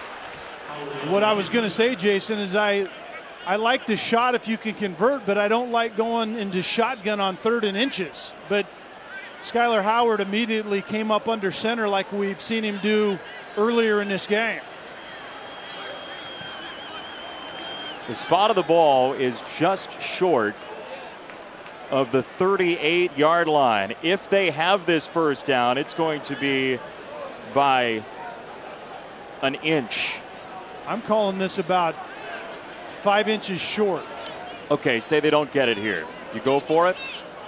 I don't, but I think Dana Holgerson does. This is 4th down coming up. How many inches short is that, Jay? I didn't bring my protractor, but it's a couple. I said 5, and I think it was 4 3/4.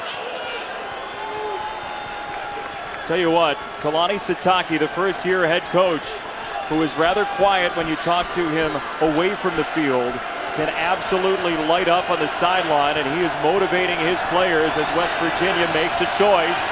4th and 1, the Mountaineers huddle up. Shell is back in as the running back. 4th down and 1. Howard can't find room. Howard is down. BYU holds the line. Harvey Longy. That is one happy head coach. Kalani Sitake, he has a defensive pedigree, at least with Kyle Whittingham, but he's a fullback in his blood, and he loved that play. What do you think of the call? I think Dana Holgerson might want it back. Howard stops it, and the MMA aficionado, Kalani Sitake, wants to get in the ring. Dana Holgerson needs a timeout. Golden Corral's 7-day shrimp extravaganza featuring new garlic parmesan shrimp skewers. Peel and eat shrimp and Southwest grilled shrimp. Dinner's an incredible value, only $13.99. During the week, enjoy shrimp Creole, shrimp tacos, and more, just $11.99. Only at Golden Corral. 4th and 1. What about the play call, Cal? I didn't like the play call. I don't mind the fact that Holgerson decided to go for it, but when you have inches and you snap it 5 yards deep, I've never understood that. Skylar Howard knows how to take a snap from the center. He did it the play before. Do the same thing. You have about a 95% chance of converting. I like the fact that Holgerson went for it, although I told you I wouldn't have. I would have played field position in this game. Bad play call. BYU, after scoring on its most recent drive, goes with Williams on the run, and we take a look back with our Polaris drive recap. Taysom Hill led the charge. Well, this is who BYU has not been through 3 games, but it's who BYU wants to be going forward. Timely, effective, aggressive running by Taysom Hill, and Jamal Williams needs to be the lathered up workhorse and then convert in those mixed down 3rd downs to move the chains. Williams, again, he is chasing the all-time BYU rushing yards record held by Harvey Unga for a BYU team that's over 200 yards on the ground today with another first down. And an offensive line from BYU that is looking like days of old at BYU, back in the Lavelle Edwards, Norm Chow, Ty Detmer days, where they just pounded people, and it was a timely, effective pass game And the passes 70% of the time, Jason, went to tight ends and running backs. This looks like who BYU wants to be. They'll go out of the gun here on first down. And Taysom Hill with loads of time. Hill with the check down to the 45 and a broken tackle by Williams. And if you're wondering why BYU is going back to that, it's because the head coach, Kalani Sitake, was a fullback under Lavelle Edwards. He was one of those unicorns, and that's what he wanted as a head coach. He wants a physical, pro-style run offense, a pro-style quarterback, which they're kind of transitioning Taysom Hill to be. And they want to set the tone physically in every game that they play. Second down, 5 for BYU.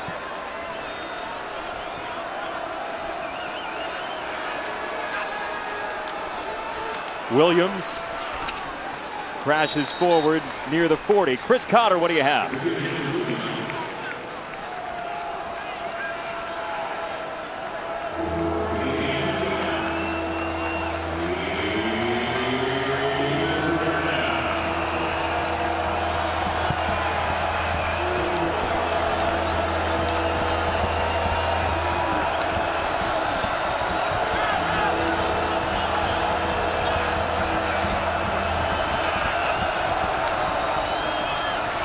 Jamal Williams is pushed back on third down.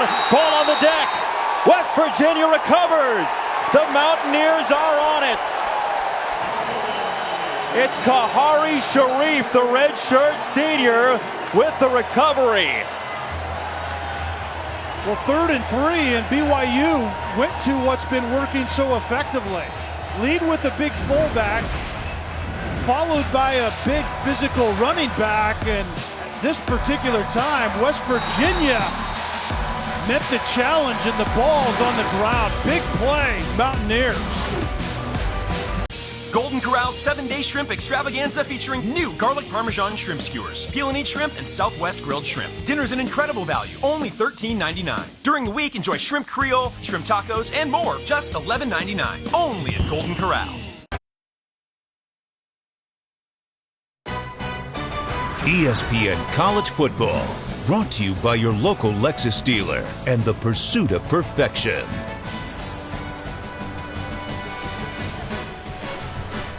BYU took a team visit to the Washington Mall to see the sights. Lincoln Memorial, walk around the Potomac Basin, see Roosevelt, Jefferson, a beautiful walking city, our nation's capital. And Taysom Hill, by the way, has run off the field, the BYU starting quarterback. West Virginia has the ball right now. Kark is working on it, and we will let you know when we hear about Hill. Down the sideline, long ball for Howard, and he has Shelton Gibson all the way inside the 10-yard line. Second in the nation in yards per catch. Last year, hits for 51. Shelton Gibson is the vertical big play guy, matched up on a true freshman, Chris Wilcox. That's a mismatch experience-wise and speed-wise. Shell darting inside to the 5. Longy the tackle. It's second down and goal. And we said the speed for West Virginia could be an issue for BYU. And BYU, I thought, did a really nice job of kind of catching up to that speed and quickness as this first half went on into the second half. But that time, it was just a track meet. Gibson vertical on Wilcox, and the fourth-year junior beat the true freshman. Second down goal. Howard on the run this time, and he is belted down at the 4-yard line by Kesni Tausinga and Butch Pau'u, that sophomore linebacker who had a pick earlier. Yeah, go in there at your own discretion, and it was the prototypical get down inside the 10, spread it out, and then you have a quarterback that can be effective with the draw, but you're going in there to man's country. BYU will put the wood to you. They've got Durant, White, and Shorts all at the top of the formation. 3 dangerous receivers. Gibson down at the bottom. Howard under pressure, finds space. Skylar Howard scores! Touchdown, West Virginia!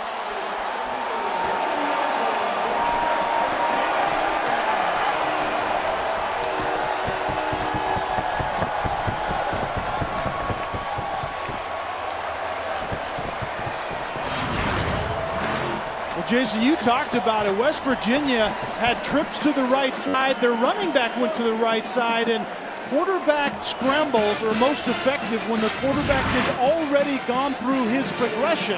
And that's exactly what happened. Get out to the left on time, and there was man-to-man. Everybody was in the end zone, and then it was a foot race to the corner of the end zone. Skyler Howard really raised his game at the end of last season with that 5-touchdown Cactus Bowl. West Virginia's offense under his leadership has scored on both BYU turnovers today, and Molina tacks on the extra point to make it a 2-score game. Skyler Howard finds Shelton Gibson for 51 yards down the sideline. Then Howard does it all by his lonesome, and the Mountaineers lead by 9.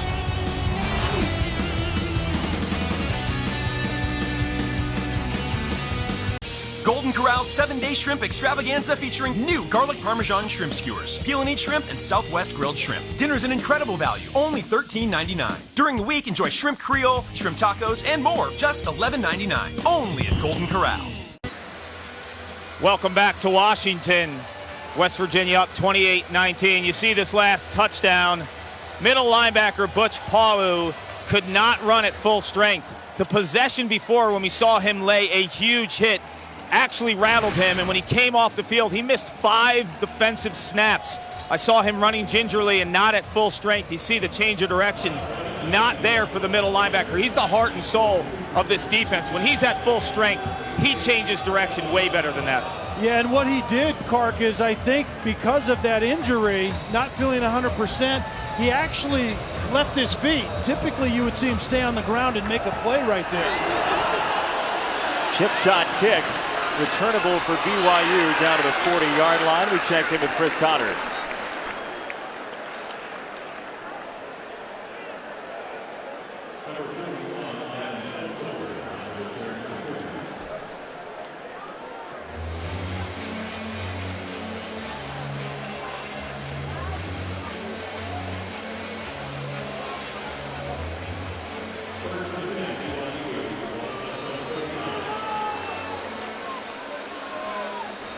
Not since the Lou Rowe Marcus Camby. Golden Corral's 7-day shrimp extravaganza featuring new garlic parmesan shrimp skewers. Peel and eat shrimp and Southwest grilled shrimp. Dinner's an incredible value, only $13.99. During the week, enjoy shrimp Creole, shrimp tacos, and more, just $11.99. Only at Golden Corral. Been so excited about sports in Amherst. From the 39, Taysom Hill is back out after leaving between series. He strikes to Colby Pearson into plus territory, and it's a first down for BYU. The BYU just has to go back to the things that have worked for them. I mean, this is a kind of a nip and tuck game outside of the turnovers for BYU. Take care of the football, and then it's just back to business.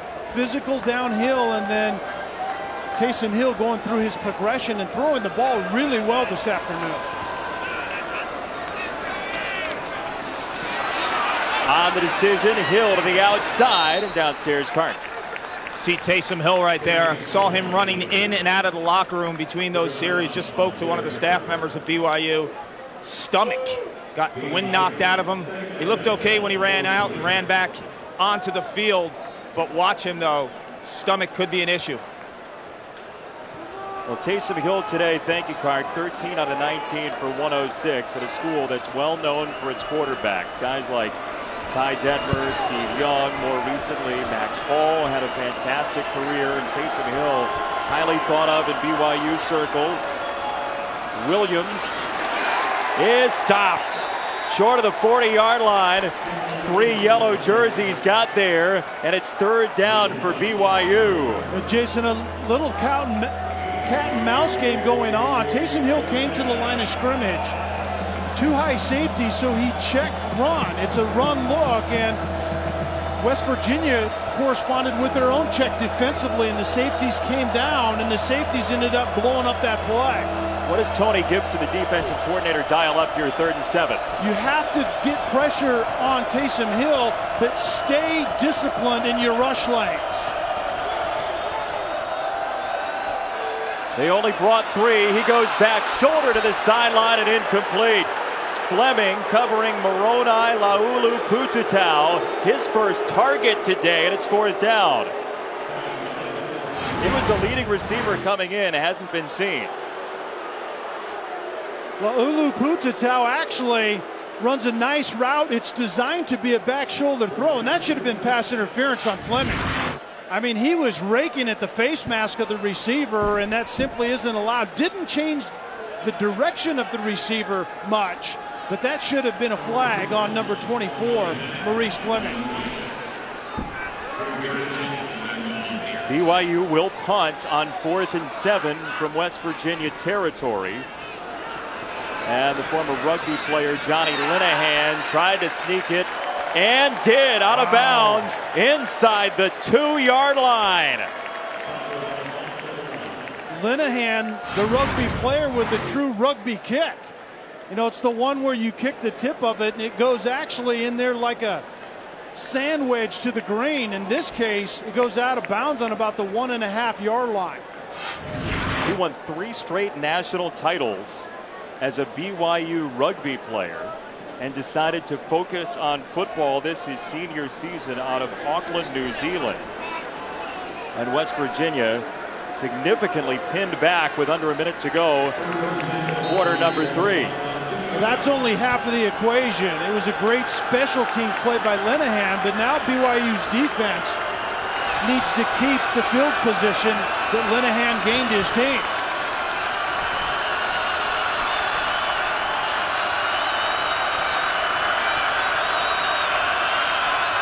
Howard from the 2. Howard to throw, tipped ball, and incomplete.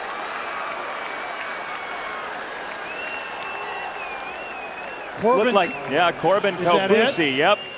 That's exactly what we were told his role would be. 6'9", 270, and it was about getting in the throwing lane of a 5'10" quarterback, even though he's listed at 6 feet. West Virginia goes with Crawford, and Justin Crawford breaking tackles across the 10 for a first down.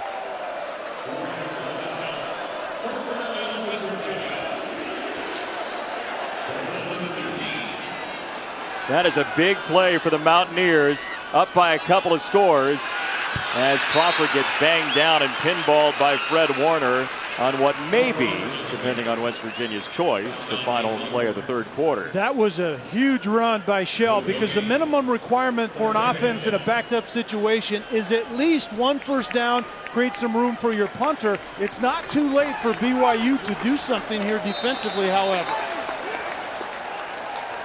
15 minutes left. West Virginia not far from home in Morgantown, one of 2 remaining unbeatens in the Big 12.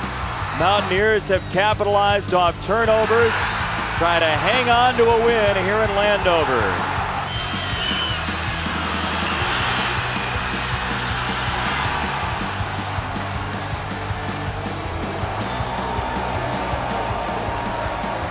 Golden Corral's 7-day shrimp extravaganza featuring new garlic parmesan shrimp skewers, peel and eat shrimp, and Southwest grilled shrimp. Dinner's an incredible value, only $13.99. During the week, enjoy shrimp Creole, shrimp tacos, and more, just $11.99. Only at Golden Corral. Last drive, big play man with Shelton Gibson. And it's all about formational design. How do we get Gibson on a true freshman? 4 wides, the 2 inside guys down below are going to head across the middle of the field. And what is the quarterback, Skylar Howard, left with? A vertical guy, my best vertical guy on Chris Wilcox, a true freshman that was trying to find a prom date about 4 months ago. I like my chances in that scenario. Yeah, West Virginia's willing to dance deep. We've seen that as Skylar Howard came in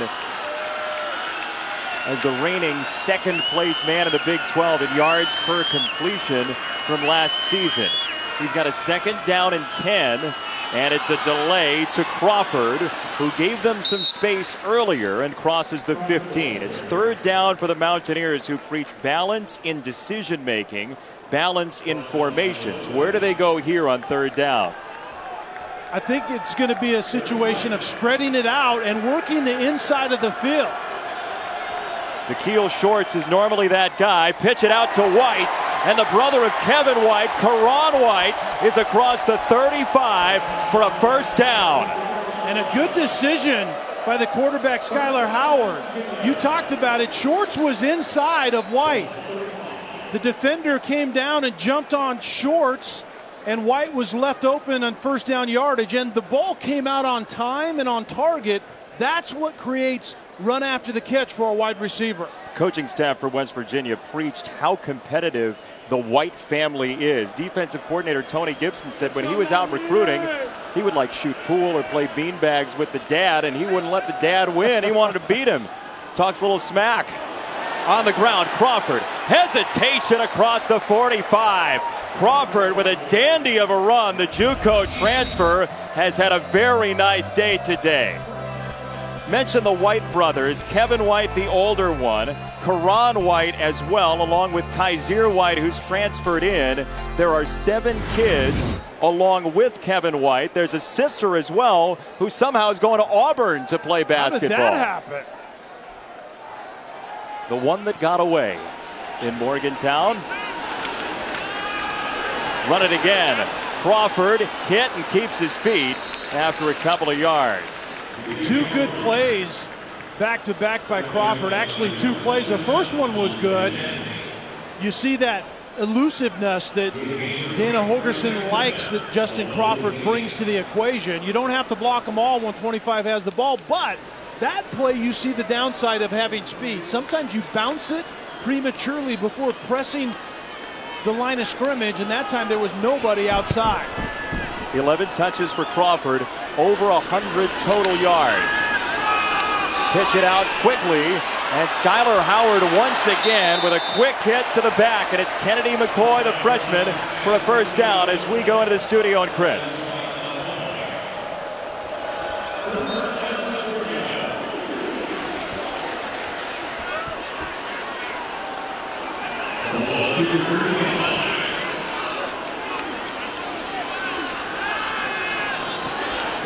Thank you, Chris. Kennedy McCoy again in space, and he lays the wood.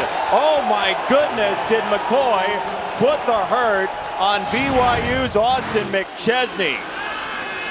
This is how you earn your stripes as a freshman running back. Hits the ball on the outlet by Skylar Howard, and then drop the wood on McChesney. Don't run out of bounds when you're a freshman. McChesney, who has a targeting penalty to his detriment on his resume this year. He missed the first half of the UCLA game, and he hits the sideline. Shell and McCoy are in together. Howard, fake to the back, rolls this way. Howard back into play, and that is an ill-advised throw on what's been a low-risk drive. Every once in a while from Skylar Howard, that particular decision rears its ugly head. Very well defended on the back end by BYU. You're outside the pocket.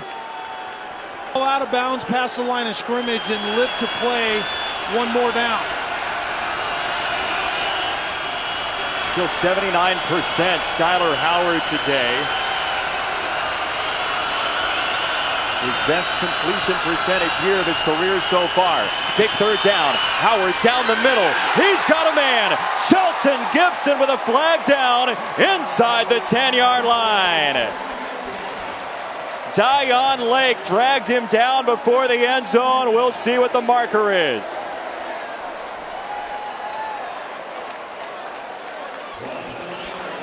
Well, no flag on the play now. It's first and goal from the 9. May have been a bright yellow shoe that came off. I think it was. I think it might have been Gibson's shoe. He blew a tire, but he certainly ran a nice route before that. First and goal. Howard play fake. On the roll, wide open. Touchdown to Keel Shorts, and West Virginia trying to run away.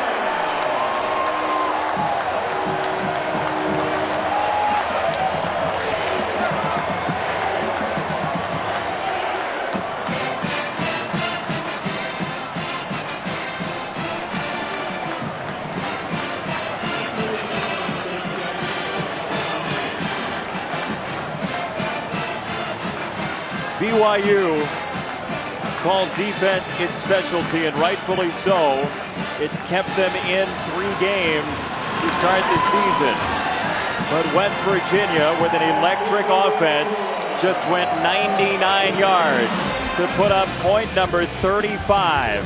The big play man, Shelton Gibson, who may need some more footwear, but got him in position. And then Skylar Howard throws the touchdown, and West Virginia is up big.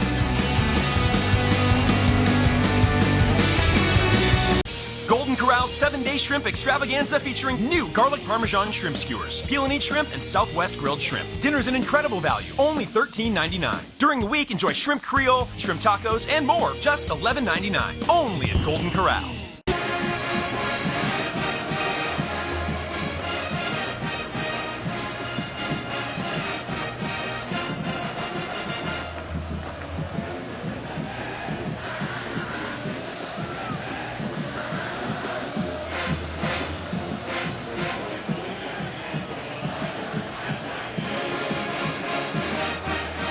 Chris, thank you. BYU, a Division I independent. UMass has bounced around conferences. BYU, a hopeful to join the Big 12, but who isn't? 11 teams are on the list. Should be a decision October 17th, or at least that's the idea that's been announced. BYU at least somewhat auditioning in front of West Virginia as Braden El-Bakri has the return. And here are the college football rankings brought to you by Northwestern Mutual, the AP Top 10. Alabama, an easy time. Michigan as well, blowing the doors off Penn State. Stanford, UCLA is a dandy later. And the impressive thing on that board to me is Wisconsin against Michigan State. I mean, Michigan State I thought was for real, and I do believe they still are. Wisconsin's been kind of laying in the weeds a little bit since that opening week victory over LSU, but I think next week a showdown between Wisconsin and Michigan. Taysom Hill to the outside, cutting it back in and just short of midfield. That's a first down run for Taysom Hill that goes for 16, tackled by one of those 7 white kids, Kaiser White. Mentioned BYU and the expansion possibilities. Bronco Mendenhall, before he left for Virginia, said independence isn't sustainable for BYU in the long term. That's not the feeling we got from Kalani Sitake talking to him yesterday as Juergens makes the catch. Well, I think that needs to be qualified with sustainable as far as being a player in the college football playoffs. Basically, this team has to go undefeated every year, and that I don't think is doable, let alone sustainable. Taysom Hill tiptoes out of bounds. The one thing Kalani Sitake did say is, look, we have a schedule where our guys get to play some of the best teams in college football, and I like that for my guys. That's the value of independence for BYU. Yeah, I think the way they started the year, I think, is a great example of that. But you're right, there is no room for error in that type of scheduling as an independent. I thought we were going to see what the committee would do with the quality independent last year, but then Notre Dame lost late to Stanford, so that went out the window. Taysom Hill, quick hit to Nick Kurtz and a first down. He's tackled by Fleming. Inside the 40-yard line, first down BYU. And there's the map of the teams in the Big 12. 10 teams currently, and it's all over the map of the teams that are looking to get in. I mean, you just throw your name into the ring right there. They all scattered all over the place. No guarantee the Big 12 will expand. Still pending. Taysom Hill on the run has decided to tuck it a bunch on this drive. And he meanders to the 31. Adam Schuler and Darian Howard collaborated. Second down, BYU.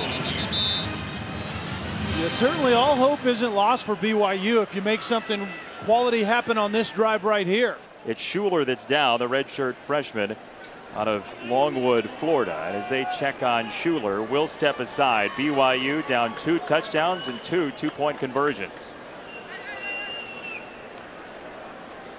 Golden Corral's 7-day shrimp extravaganza featuring new garlic parmesan shrimp skewers, peel and eat shrimp, and Southwest grilled shrimp. Dinner's an incredible value, only $13.99. During the week, enjoy shrimp Creole, shrimp tacos, and more, just $11.99. Only at Golden Corral. ESPN College Football, brought to you by Crest. Healthy, beautiful smiles for life. We're about half an hour away from downtown D.C. FedEx Field, built in 1997. Monuments and memorials galore in Washington, D.C. One of the beautiful places to go and learn. As Adam Schuler walked off under his own power, they're looking at his wrist. As Taysom Hill tries to take BYU in. Hill to throw, wants the sideline, a lot of contact and a flag. It's incomplete for Kurtz, and he drew the marker. It was Rasul Douglas who had the interception earlier on the coverage. We've seen Kurtz on Douglas before. Defense number 13, 15-yard penalty, automatic first down.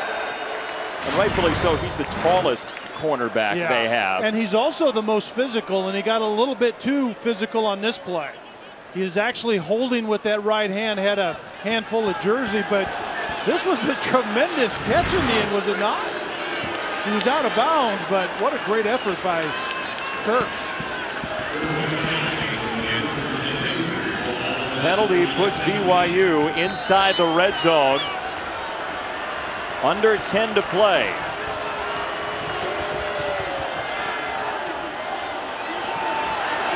Hill lofts it. End zone incomplete. Moroni Laulu Pututau had a step on Kaiser White. Too much air under it. Laulu Pututau runs kind of a double move up the middle. And actually, like you said, had a step on White. That's a good matchup if I'm BYU. But just a little bit too far by Taysom Hill. That's really difficult to complete because a lot of times you have to throw it when there's still a little contact between defensive back and receiver, and that's what happened right there. After a little work on Schuler's shoulder, he is back in for second down and 10. Hill surveys and wings it low inside the 5. Colby Pearson with a diving grab. First and goal, BYU on a gain of 14. Too much room. It was corners coverage on the back end, and the safety and the underneath coverage White didn't communicate. Williams, touchdown, and now BYU has to go for 2 after chasing the points earlier. Don't chase points early. You need to write that down, and every week you show me what I've said. Don't chase points early. It would be much better to be able to kick an extra point right here and then score a touchdown and go for 2 when the game's on the line. Don't chase points early. Repeat it. Don't chase points early. Got it. Rarely do I see it work. Ty Detmer's got a call to play. 9:19 to go.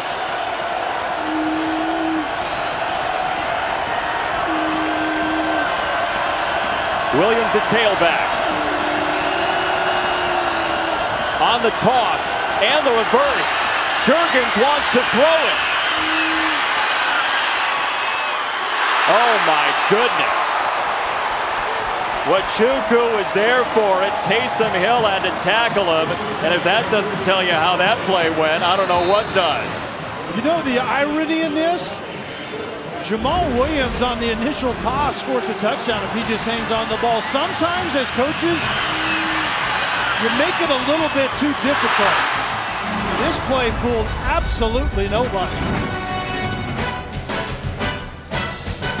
Golden Corral's 7-day shrimp extravaganza featuring new garlic parmesan shrimp skewers, peel and eat shrimp, and Southwest grilled shrimp. Dinner's an incredible value, only $13.99. During the week, enjoy shrimp Creole, shrimp tacos, and more, just $11.99. Only at Golden Corral. Coming up tonight on ABC, it's Stanford and UCLA, 8 Eastern on ABC and the Watch ESPN app. Earlier on game day, Steve Spurrier, something to say about David Shaw in the SEC. Yeah, I'm going with Stanford also, and like Coach said, David Shaw, don't be surprised if one of those SEC schools that has too much money wants to go get another coach. Yeah. David Shaw will be. How about that? Strong words from a guy who certainly knows about coaching, jumping from places, and money. And getting money.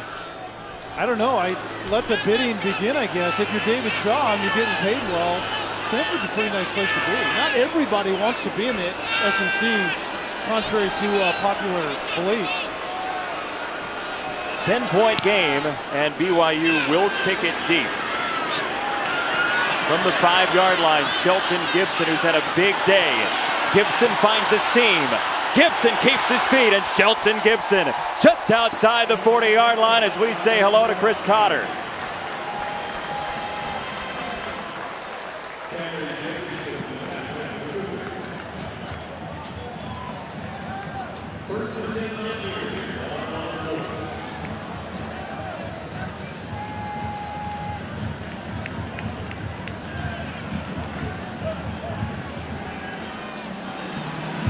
Back and forth they go in a couple places along the college football. 11 years, right? Yeah, been a long for the time. last bunch.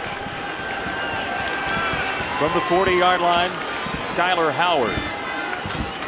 See if West Virginia tries to protect the clock. It's not really in their DNA as Shell gets a couple of yards. Well, credit to this West Virginia offensive line today as well against a tough BYU front.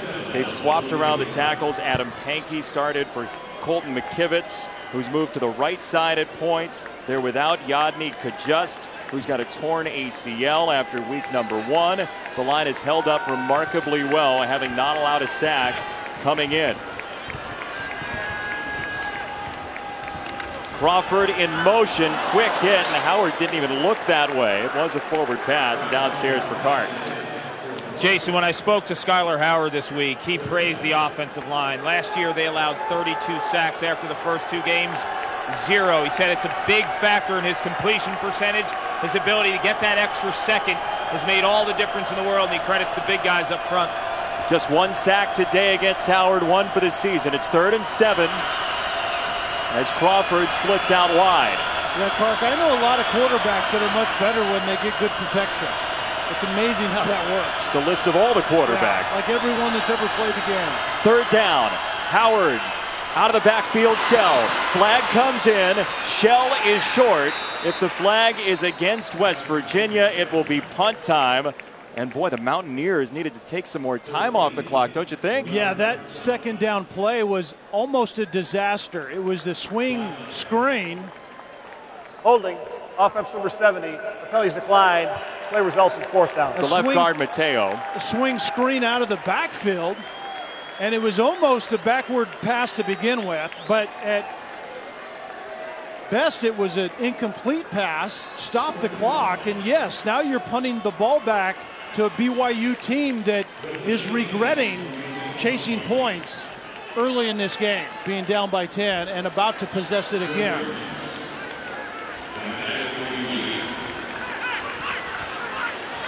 Less than a minute off the clock as Kinney boots it away, and it's a short kick outside the 20-yard line. This college football season, stream every game live on the ESPN app and on Watch ESPN.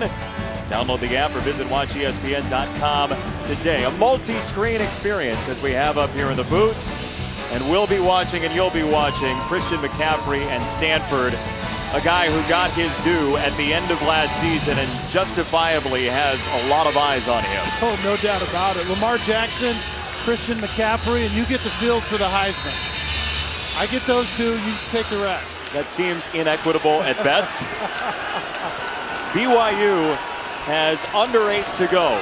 Taysom Hill to Hefo, the freshman, and he turns the corner across the 30. That last drive by West Virginia was a head scratcher, and it was a disastrous clock-killing drive. We need to keep our eye on that and harken back to that disastrous drive. Officially a $113 on that drive as Hill slides down at the 35. Now BYU, which has run the ball very well today, needs to maybe put some hustle in the step, don't you think? Yeah, definitely. They have 3 timeouts left, but they do need to move with a purpose right here. Kalani Sitake, the head coach, told us his favorite book is War and Peace. They don't have time for War and Peace right now. They need the digest. Down the middle, incomplete. This is 3rd down coming up as he missed Kurtz by about 8 yards. West Virginia was getting after Taysom Hill. BYU's offensive line and also Jamal Williams protected really well. Kurtz was one-on-one with the safety, ran kind of a double move, and the ball just was not close. Wachuku came hard to set up a 3rd down and 6. Hill has got it. Colby Pearson with a wonderful catch in traffic, head over heels against Sharif. A dig route. Pearson is coming inside, and a laser. That's where you see the true arm talent by Taysom Hill. It's not about his arm, it's about his eyes and his feet, and they've been much better today as well. From midfield, Taysom Hill stepping up, looking for Hefo. He overthrew him. Hefo had a surefire touchdown. The true freshman, who is really their big play guy they're trying to get in the mix a little more, is on Sharif outside, and you're right. I think Hill could have waited a little bit longer with good protection, let the vertical clear up a little bit, and then drop it in the shirt pocket. Big missed opportunity. Second down, Williams up the middle. Williams, a strong run, bowling across the 40, and a first down. That play to Hefo was very similar to one they missed on fourth down on their opening drive last week. You're exactly right, and I think when you have the protection as a quarterback, give your receiver a little bit more time to provide some clarity for you. Hill, zip on it, great catch by Kurtz. What hands by Nick Kurtz to the 19-yard line. First down, BYU. Kurtz is not a quick twitch type of guy that's going to run away from people a lot, but he's 6'6" with long arms, and he needed all of it right there on that play. Great catch by Kurtz. Squally Canada is hit in the backfield. Nana Kairum got a piece of him before he got to the line of scrimmage, and no gain.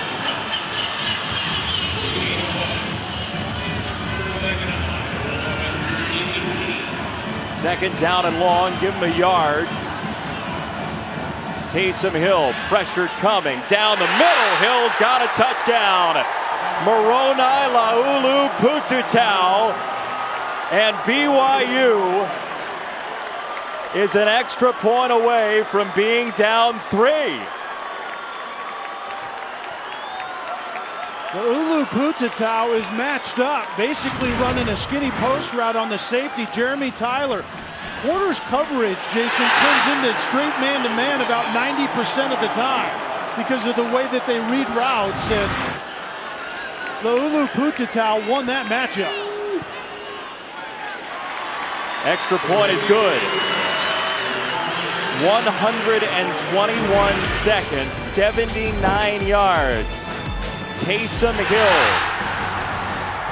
with the score. BYU within 3. Golden Corral's 7-day shrimp extravaganza featuring new garlic parmesan shrimp skewers, peel and eat shrimp, and Southwest grilled shrimp. Dinner's an incredible value, only $13.99. During the week, enjoy shrimp creole, shrimp tacos, and more, just $11.99. Only at Golden Corral.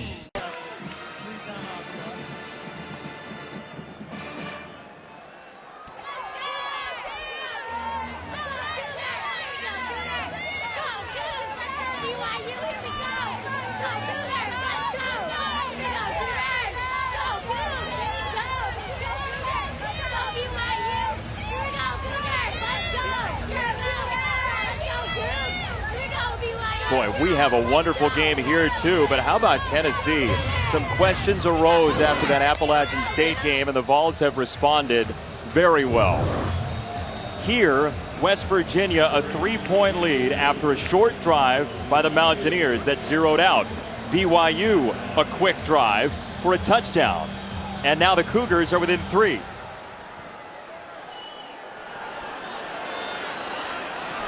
Gibson from the 7. Shelton Gibson chooses the outside lane. Gibson down the sideline. And a burst across the 35, setting up West Virginia with good field position. Is celebrating its 12th year sponsoring the Good Hands Field Goal Nets. All-State makes contributions to participating universities' general scholarship funds for each field goal and extra point kicked. To date, All-State has contributed millions in scholarship funds. So, Kelly, a minute and change off the last drive. A minute 13, I think, to be exact, and it was dreadful. How do you make this one not so dreadful? You have to run your offense, first of all, but you can't abandon the run game. your primary goal on this drive is to do one of two, maybe both things. Burn time off the clock and force BYU to use timeouts by driving the football. So a mixture of who their offense is, running the football, that underneath pass game that was so effective on a few drives here with Skylar Howard throwing the ball accurately. Those are the things you have to do. You don't have to do more than what you've done already.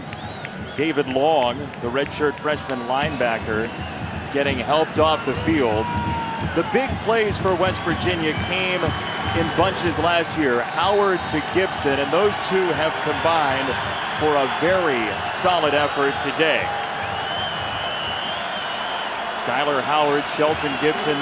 Gibson says, look, when Skylar gives me a look, I know what's coming. Yeah. They have an unspoken bond, and they've shown it today. From the 37, Shell in the backfield, Howard tucks it and picks up 4 on first down. Kai Nakua knocked him down. Second down, West Virginia. And that's a great example of not abandoning the run, but being a little more creative with the run. We haven't seen many designed quarterback runs. Skylar Howard has run the ball, but mostly it's been after scrambling around a little bit on design play or pass calls. That time it was just design quarterback reading. He made a good choice. You're pretty sure you're going to get yards with Howard, who through 2 games coming into today had not lost a yard on a run this year. Second down for Howard. Shell out of the backfield, and the nephew of Tony Dorsett is out of bounds at the 42 with Bernard on his hip. Third down, 5:04 to play. And I think Shell right there was being told to stay in bounds, and he gave kind of a shrug of the shoulders. But I would like my guy that just caught a swing out of the backfield to try to convert and get a first down right there. Sometimes you end up getting knocked out of bounds.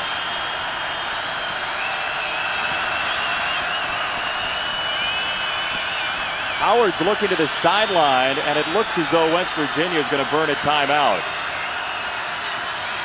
Well, that's one way to take some time off the clock, is just stand around, and the Mountaineers do use a timeout.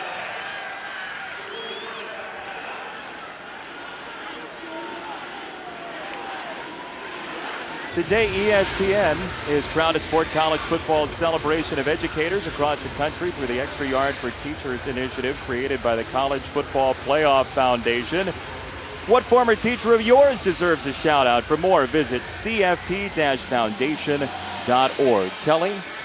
Jeanette Matson, who actually, shout out to her family, she passed away.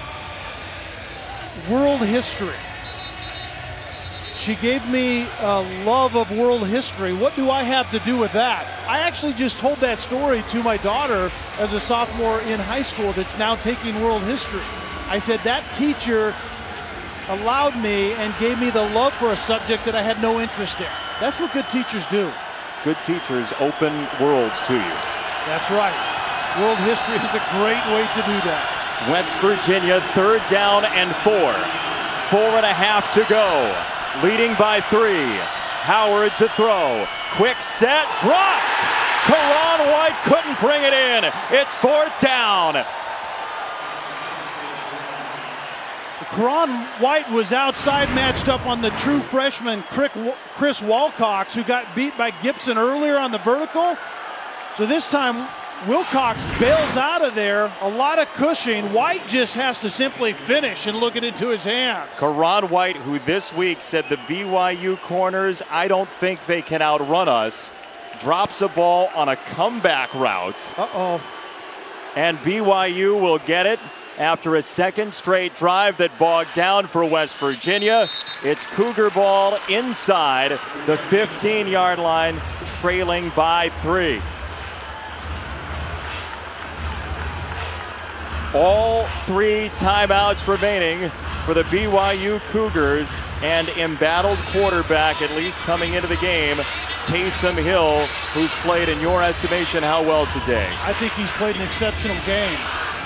The one big mistake late outside resulted in a pick 6, but I'm telling you this, the improvement he made from UCLA a week ago to today has been immense. But you gain confidence when the people around you are also playing at a higher level. And his offensive line deserves a ton of credit here today. Kalani Sitake decided to stick with Taysom Hill, who's got it in his hands and throws it too high and intercepted. Picked off by Jeremy Tyler.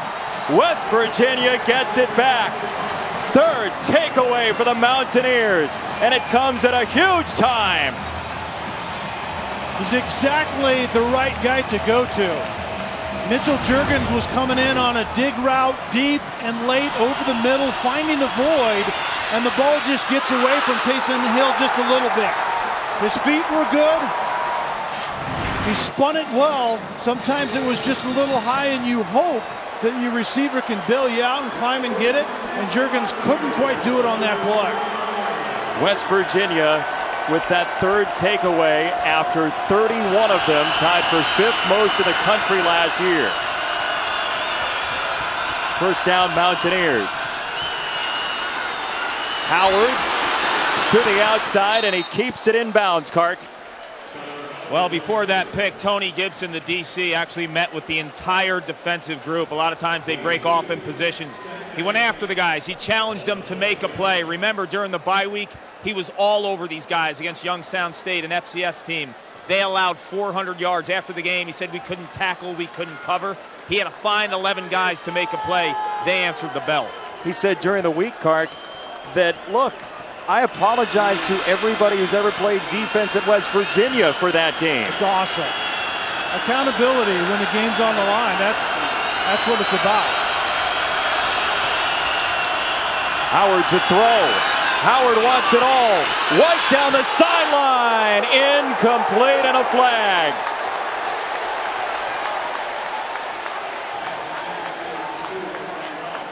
Chris Wilcox was there on the coverage. This is the third time. Pass interference. Defense number 32. 15-yard penalty for the previous spot. Automatic first down. The third time that Chris Wilcox has been picked on, the true freshman, just trying to cover a vertical deep. Karan White gets over the top. I thought it was incidental contact with the feet, and typically they let it go. The field judge on the play was going to keep his flag in his pocket. The back judge threw the flag late from the middle of the field. It may have been incidental contact with the feet, you're right. Was the other official looking at the arm into the back is the question. That's a good question, and that would be about the only thing that field judge right there could not see. Jet sweep for Shorts. Da'Keil Shorts spun around, and he loses yards. BYU 3 timeouts. When do you use them? You probably start about right now, after probably this play, as it ticks down to, You could have potentially gone one more play and kept all of them in your pocket, but that's a pretty good use. You're talking about losing 30-plus seconds if they don't use it there. Check in with Chris in the studio.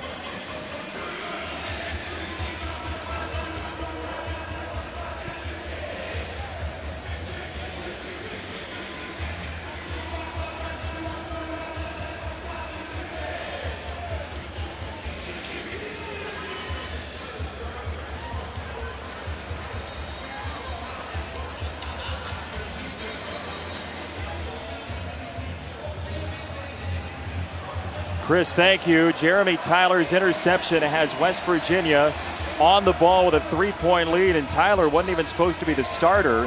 Drayvon Askew-Henry was the heart of the defense. He went out with an injury in the preseason, a left knee injury. So Tyler takes that spot and has a gargantuan play in this game. Second down 11 out of the BYU timeout for West Virginia. Crawford on the run. Crawford breaking tackles. Crawford inside the 10 and inside the 5.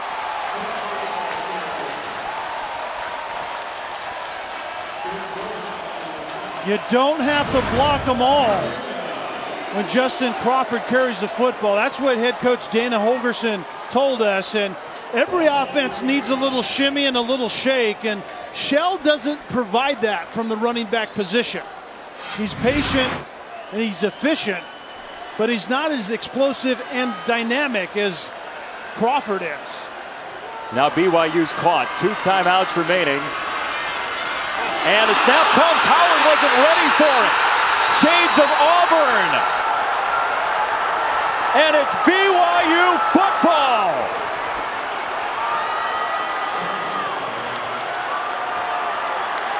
Francis Bernard, the recovery.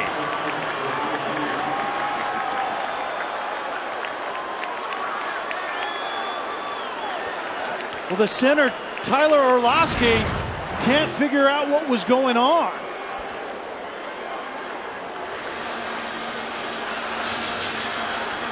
And it looked to me like Skylar Howard was coming back toward the line of scrimmage, not done calling the play. And his veteran fifth-year center got confused on what he heard. And Orlowski is not happy. BYU has 2:36 to go. Hill launches to the 35. Nick Kurtz.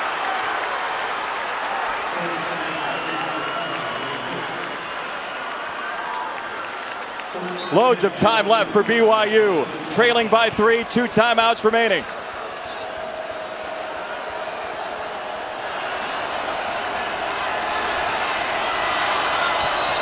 And a flag comes in.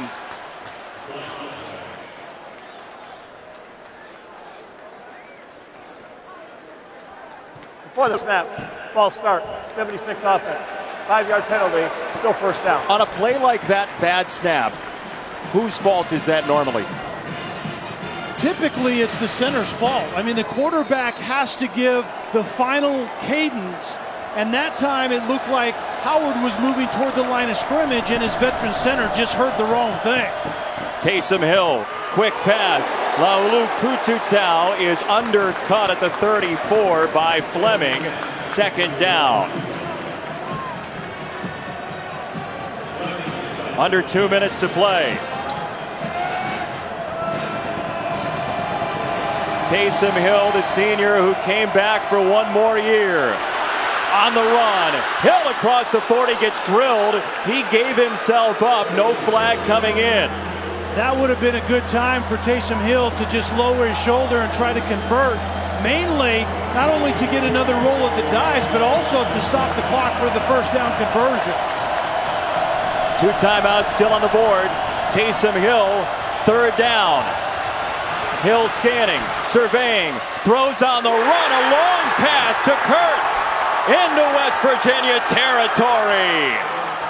A fantastic route adjustment by Kurtz, matched up on Douglas outside.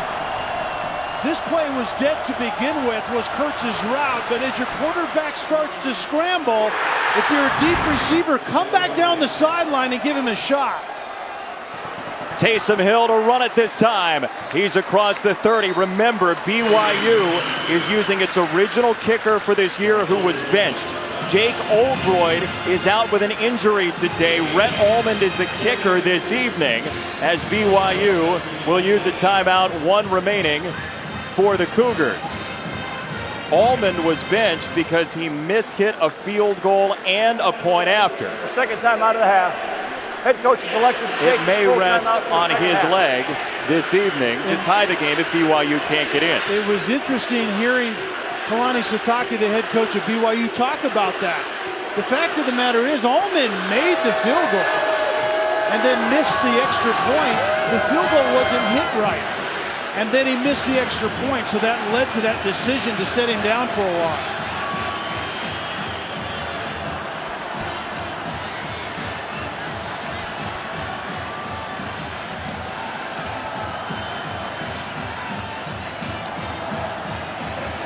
BYU has to learn from their end of the first half drive where Mitchell Juergens did not get out of bounds, and it almost cost them an opportunity to kick a field goal then.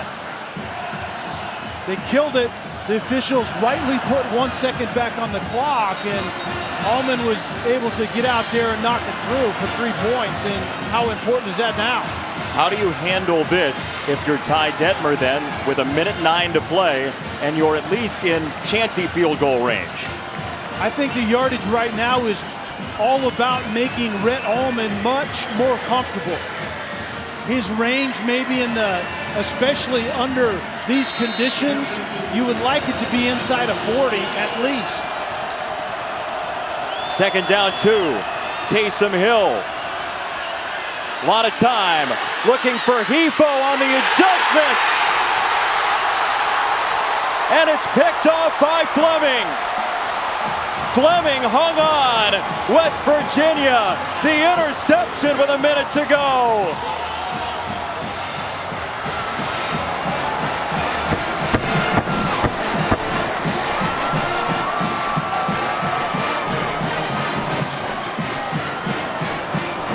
Jason, what you didn't need is that. I think West Virginia defensively really baited Taysom Hill to take a shot that he simply did not need to take. You need, realistically, maybe 7 to 10 more yards for Rhett Allman to be comfortable. Man-to-man coverage, it created one-on-ones, but that doesn't mean your one-on-ones win all the time. And Taysom Hill made a bad decision right there. He had 4 interceptions coming into the game. That's a big one as West Virginia runs it up the middle. And it's a matter of coverage, and some other time in a game you might take this shot, but not as you're trying to get into field goal range. And I'll tell you what, the heartbeat slowing down finally for Tyler Orlowski, the center. Nobody would have felt worse than he if this went south for the Mountaineers. And Dana Holgerson is absolutely lighting up his offense right now, and rightly so. They've had 3 to 4 drive opportunities to kill this game, and they haven't been able to do it.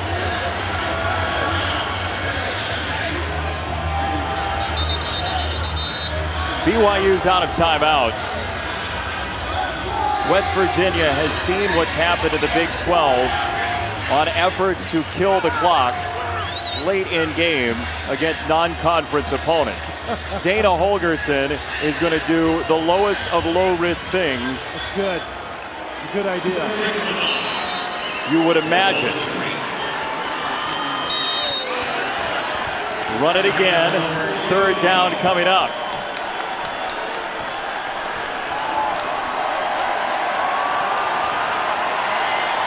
The redshirt senior, Maurice Fleming, the nickelback, with the interception for West Virginia, a defense that took a tongue lashing from its coordinator, Tony Gibson, after a win 2 weeks ago, has held the line today in Landover, Maryland.